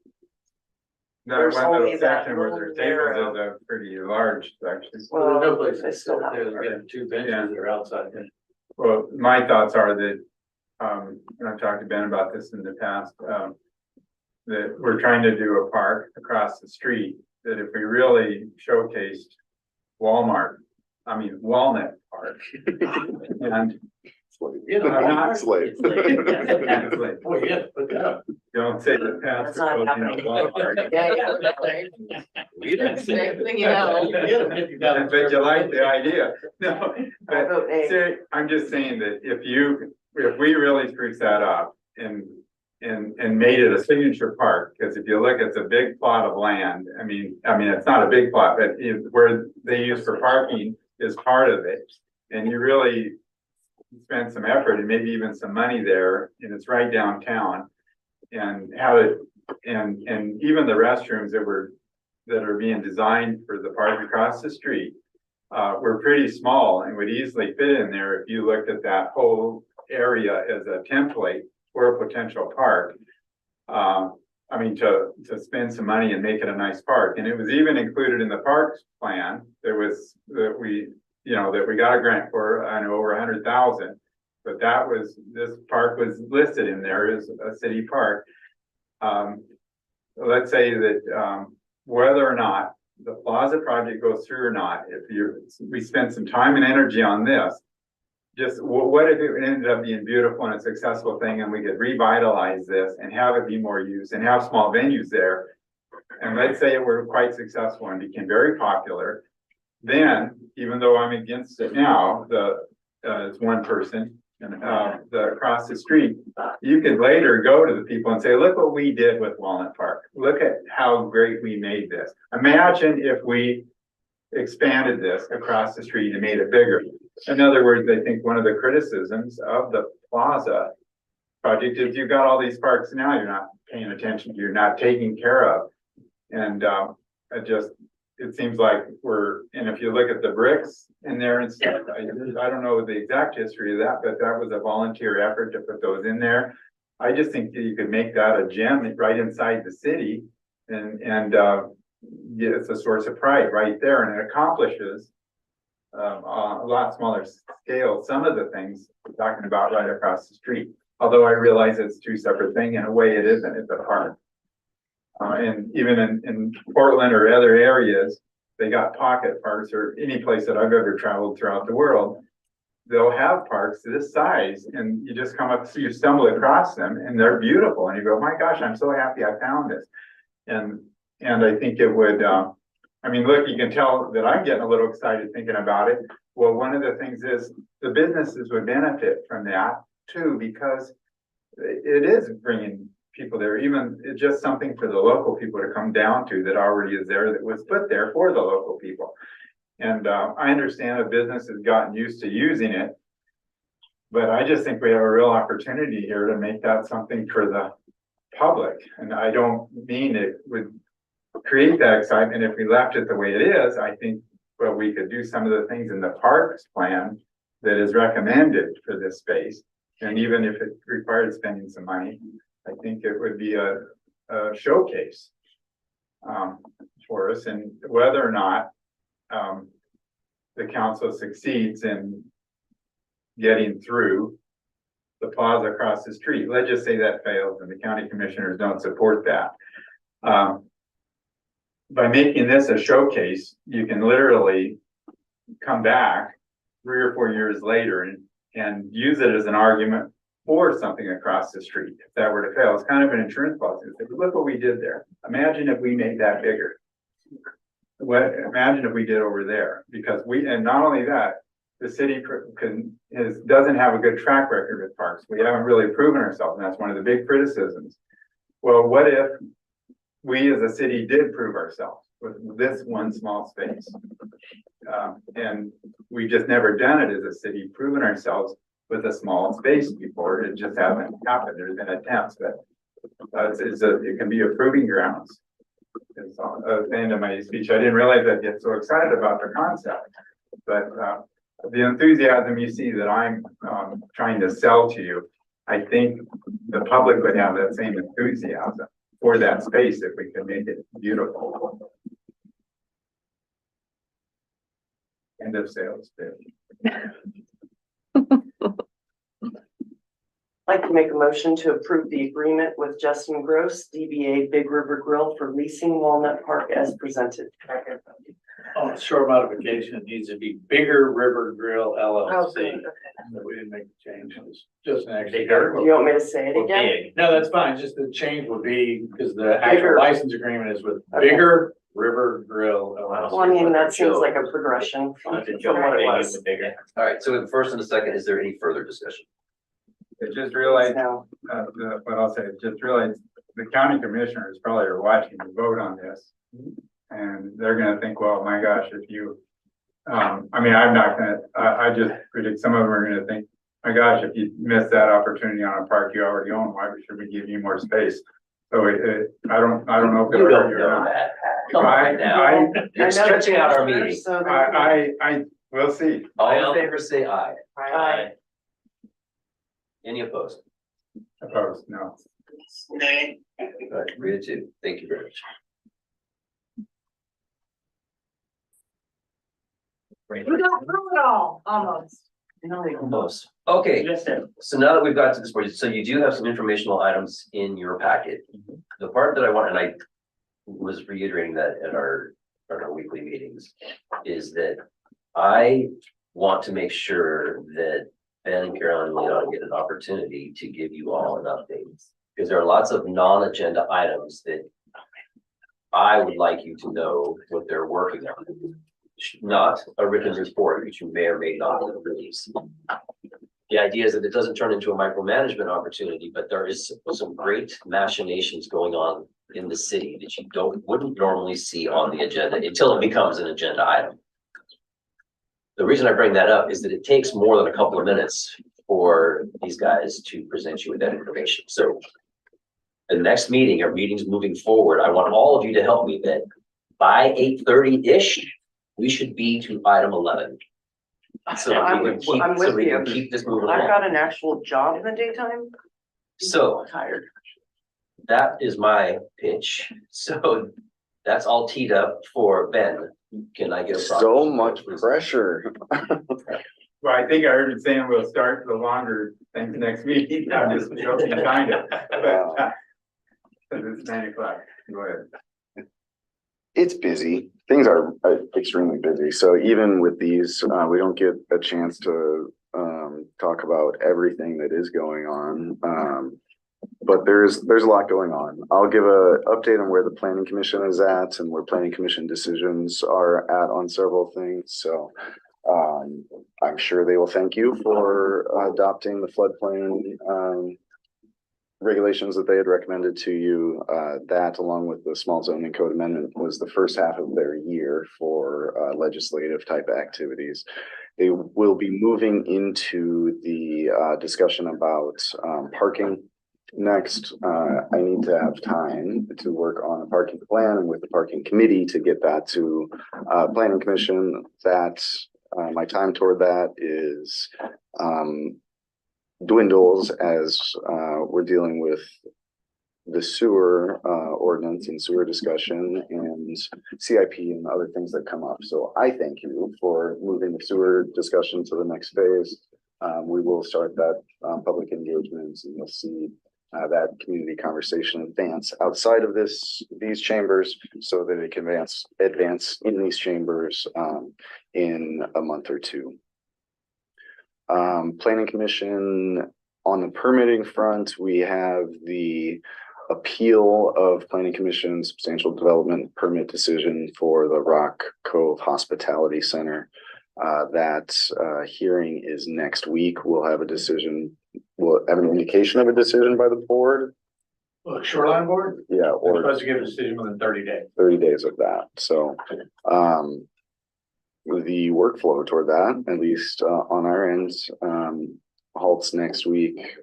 Robert has absorbed most of the workflow there and has been able to rely on the developers, attorneys, I think, for most of that workflow. So no shortage of paper is being spent toward that appeal. Shoreline Hearings Board is the proceedings are going to be held remotely. There will be a Zoom availability if anyone wants to attend that. Three panel board that will hear the appeal. It's down to a single issue, and that's just whether or not the city and its decision complied with the SMP as well as the SMA. That's the sole issue that's remaining. The board granted summary judgment to the developer on the other 5 issues that were raised by the petitioner. At the last week's planning commission meeting, there was a conditional use proposal for a preschool to co-locate at one of the churches in town next to the high school. The planning commission denied that request. So Next to the elementary school, not the high school. Oh, like where We Care was? No. South Roosevelt's almost to the So it's gate. right by the below high school. Yeah, it's adjacent to the high school property. Why did they?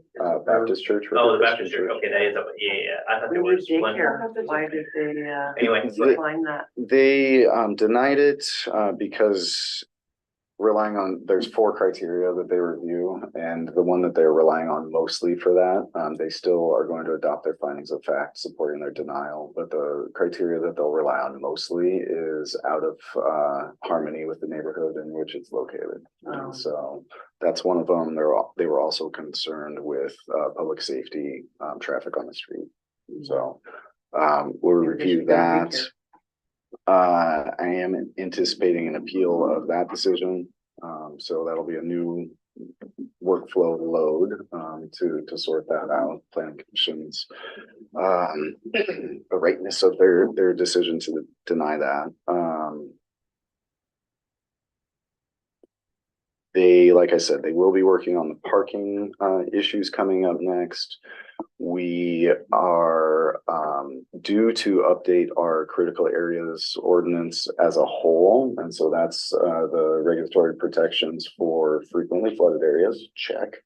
Wetlands, fish and wildlife habitat conservation areas, critical aquifer recharge areas, and geologically hazardous areas. We're on a schedule. We're mandated by the states. In this case, it is a funded mandate. So they sent us notice that there is $20,000 available to the city from the state directly to advance this. $10,000 this year, $10,000 next year. Need to start working on our scope of work for that grant to be able to do that. Wetlands, the world hasn't changed too much with the regulatory expectations of the city, so that one should be fairly easy. Critical aquifer recharge areas, again, not many changes there. Review should be easy. Habitat, there are several changes to that, and that review will not be easy to right size things there. So I anticipate that being the main focus of your what you hear from the public on is habitat. We'll look at geologically hazardous areas again. Our regulations aren't working poorly there. There is some better guidance out there, and of course, better information is available. So we'll take a look at geologically hazardous areas, and that's an important one here. So it deserves a look at that. So those are the 2 out of 5 that I anticipate taking the most time. We also have received notice from DNR, Department of Natural Resources, about our tree preservation grant that we got. That's the one where we are trying to preserve trees by removing conflicts with utilities. The status quo, the way the MO now is, trees and utilities conflict. Utility companies, power companies want to remove the trees because if the tree falls and the fire starts and then burns a house and then another house and a whole community, the power company is held liable, and that's bad. And so the trees go. We're looking at this as a way to say, well, what if the power lines go underground? So this is an undergrounding plan in the name of tree preservation. And we're excited to advance that, to start working on that. We'll have a consultant that's helping us with that. And so I'll get going with that consultant. PUD is a partner from day one on this project and its concept. So Just earlier today, I was walking by a power line that goes through a tree and I was like, should these in the ground? yeah. So it'll be an exciting one. That one, we don't have the timeline on that yet for when it would come to you, but there'll be really good information discussions that happen as part of that planning process.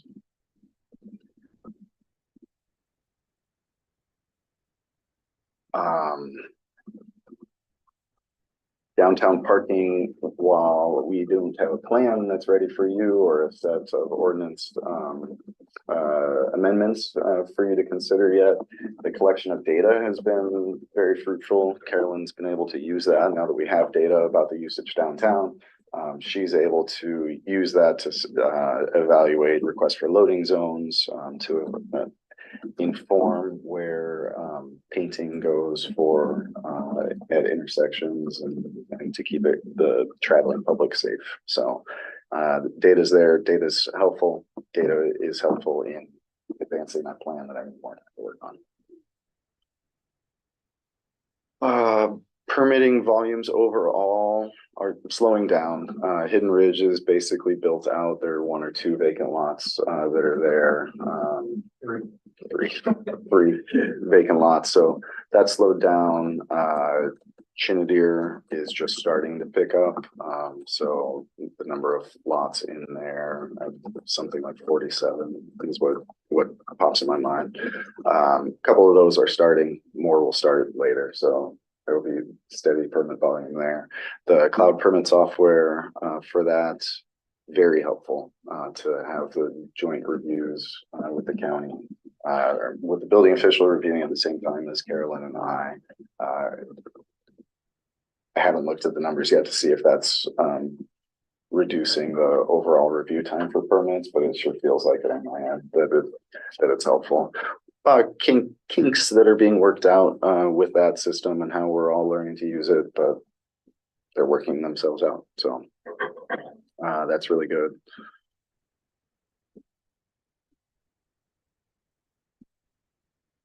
Lasher Street is one we talked about briefly tonight. We got direct state legislative appropriation for $800,000 for that project. We'll be seeking funds to expand that project.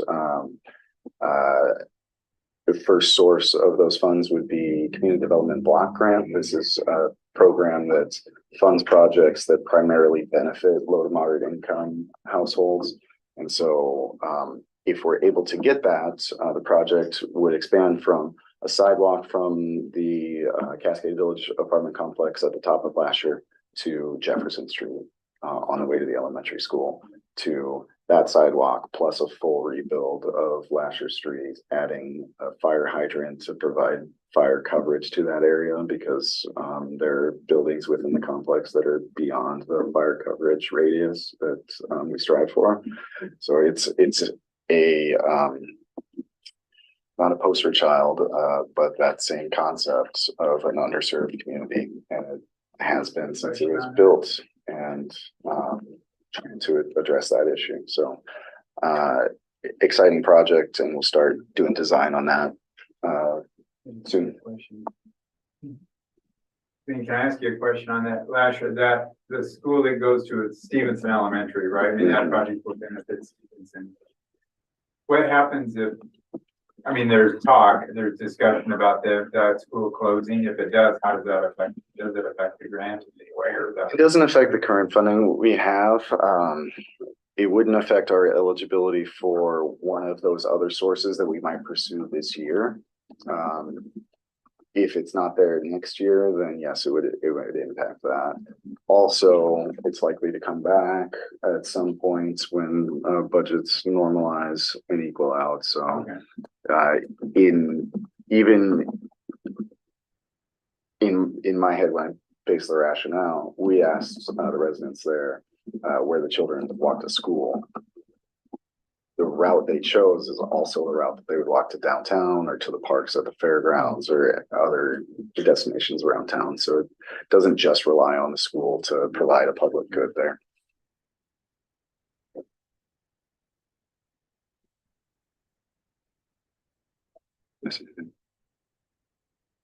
There's a lot going So, no. in the report. Thank you, Ben. So for Public Works, in the water side, we're continuing to chip away at the long-term water supply. So we finished our constant rate pump test. They were able to pump 625 gallons per minute for 12 hours, and they had very limited drawdown. This is a good thing. This means that we have capacity there. If this summer we lose capacity in our surface water sources, we are working through some issues with pH, how we're going to address a low pH. There'll likely be some sort of treatment that's needed of that water if we're going to provide it longer term. Lead and copper rule, EPA has, I think I've mentioned before, is requiring an inventory of all the service lines, water service lines in the city, both the purveyors side as well as the private side. We did get some technical assistance from the state for that, and we got the results of what we have, the data we have available.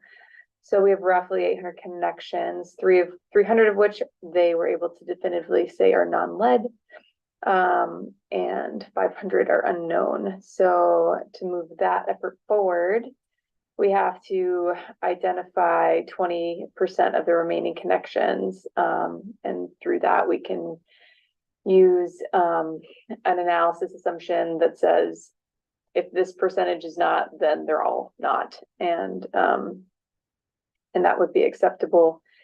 If we're not able to do those identifications, it's roughly 100-ish, then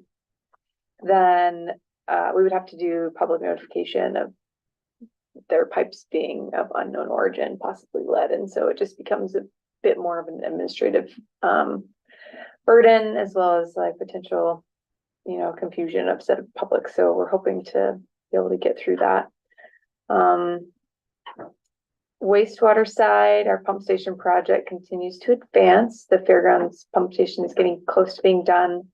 The Kanaka pump station is also in full swing. I may have mentioned it previously, but the Cascade pump station had a change condition. There was a stormwater outfall that wasn't picked up during survey, and could cost roughly $20,000 to address as part of this project. But we're asking for a price from the contractor to manage that.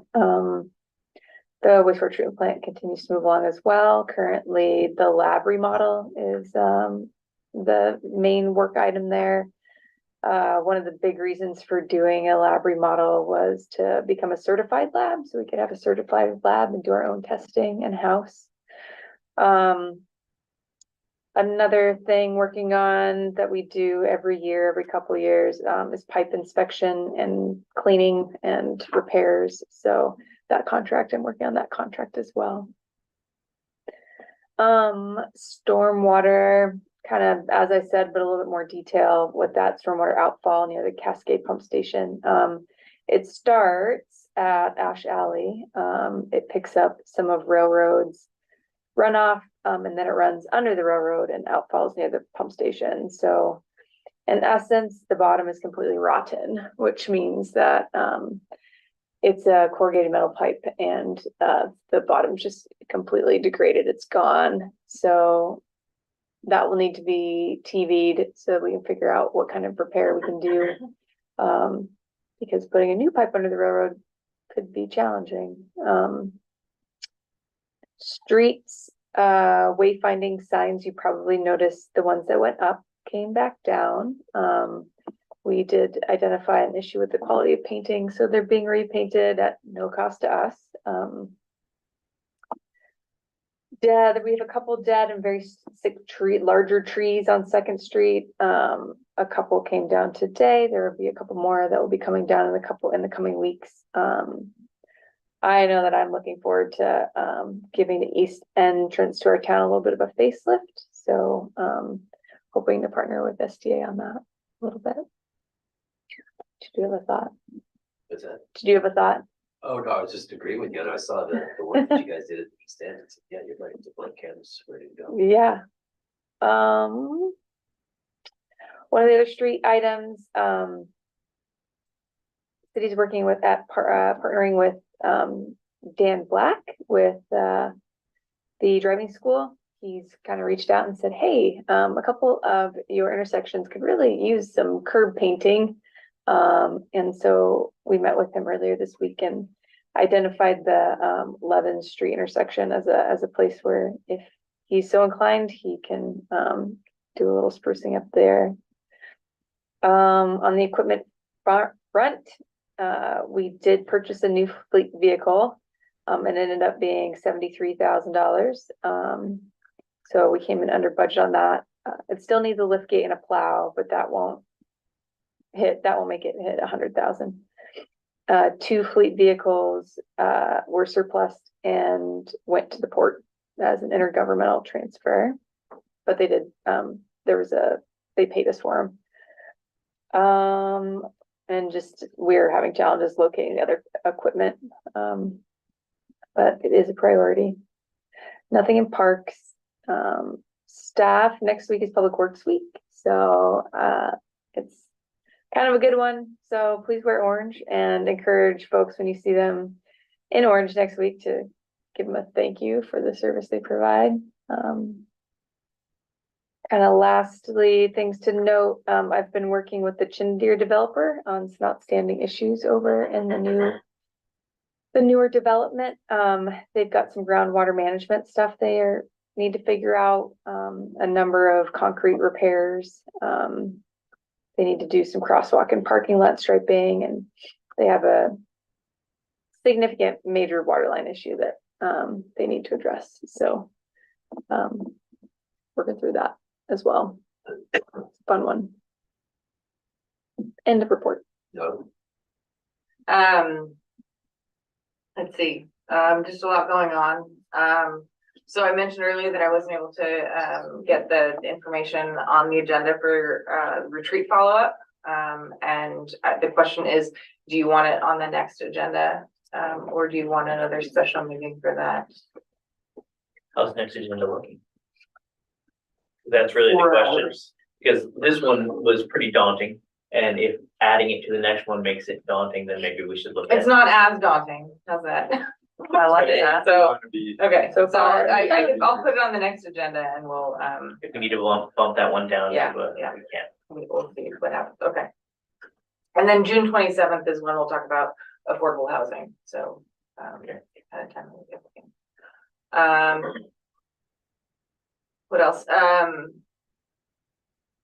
Again, with a lot going on, and the addition of the workload for the fire department, as well as the addition of the workload for creating a transportation benefit district and all of that.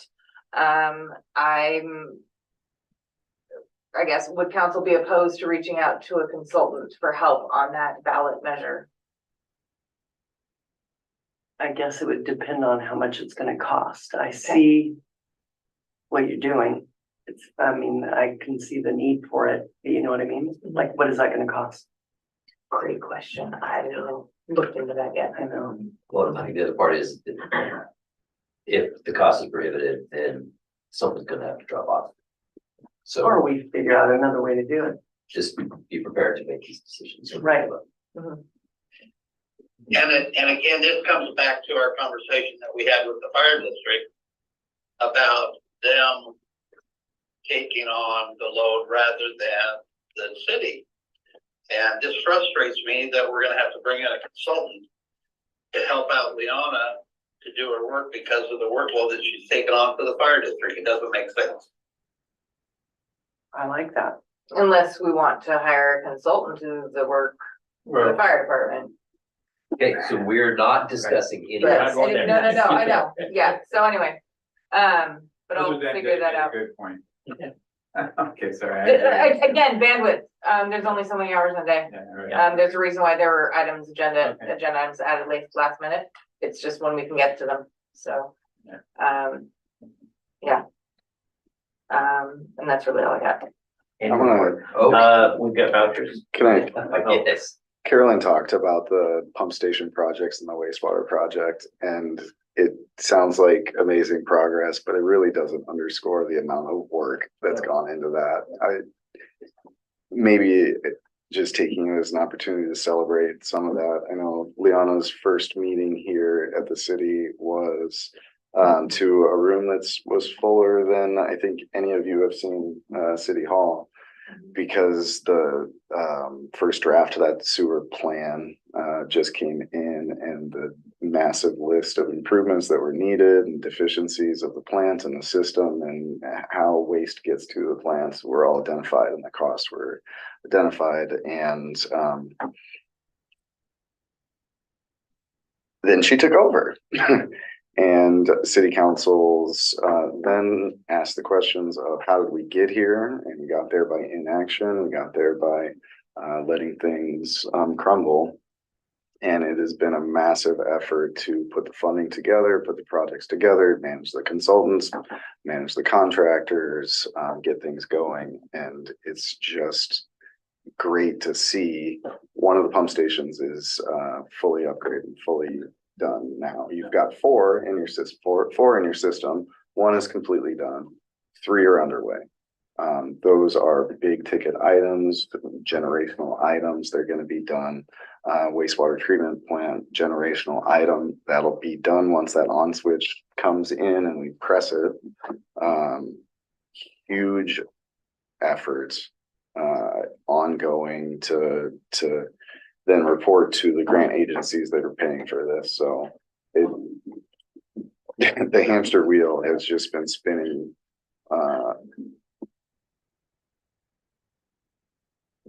at a very fast rate. So it's nice to see that some of these projects will spin off the hamster wheel and we can get to doing the good business that you all want to do. And we're trying to do it all. It's hard. I would entertain a motion to approve the vouchers. I'd like to make a motion then to approve vouchers as presented, period. But first and second, any discussion? All in favor, say aye. Aye. Anything for the greater good of the group? Something, anything that you would like to see at the next meeting? Is there anybody in the gallery for final comments? Meeting adjourned 9:29. Great job on the spruce, Steve. Bye, Dave. Thank you. Oh. Have a good night. Yes.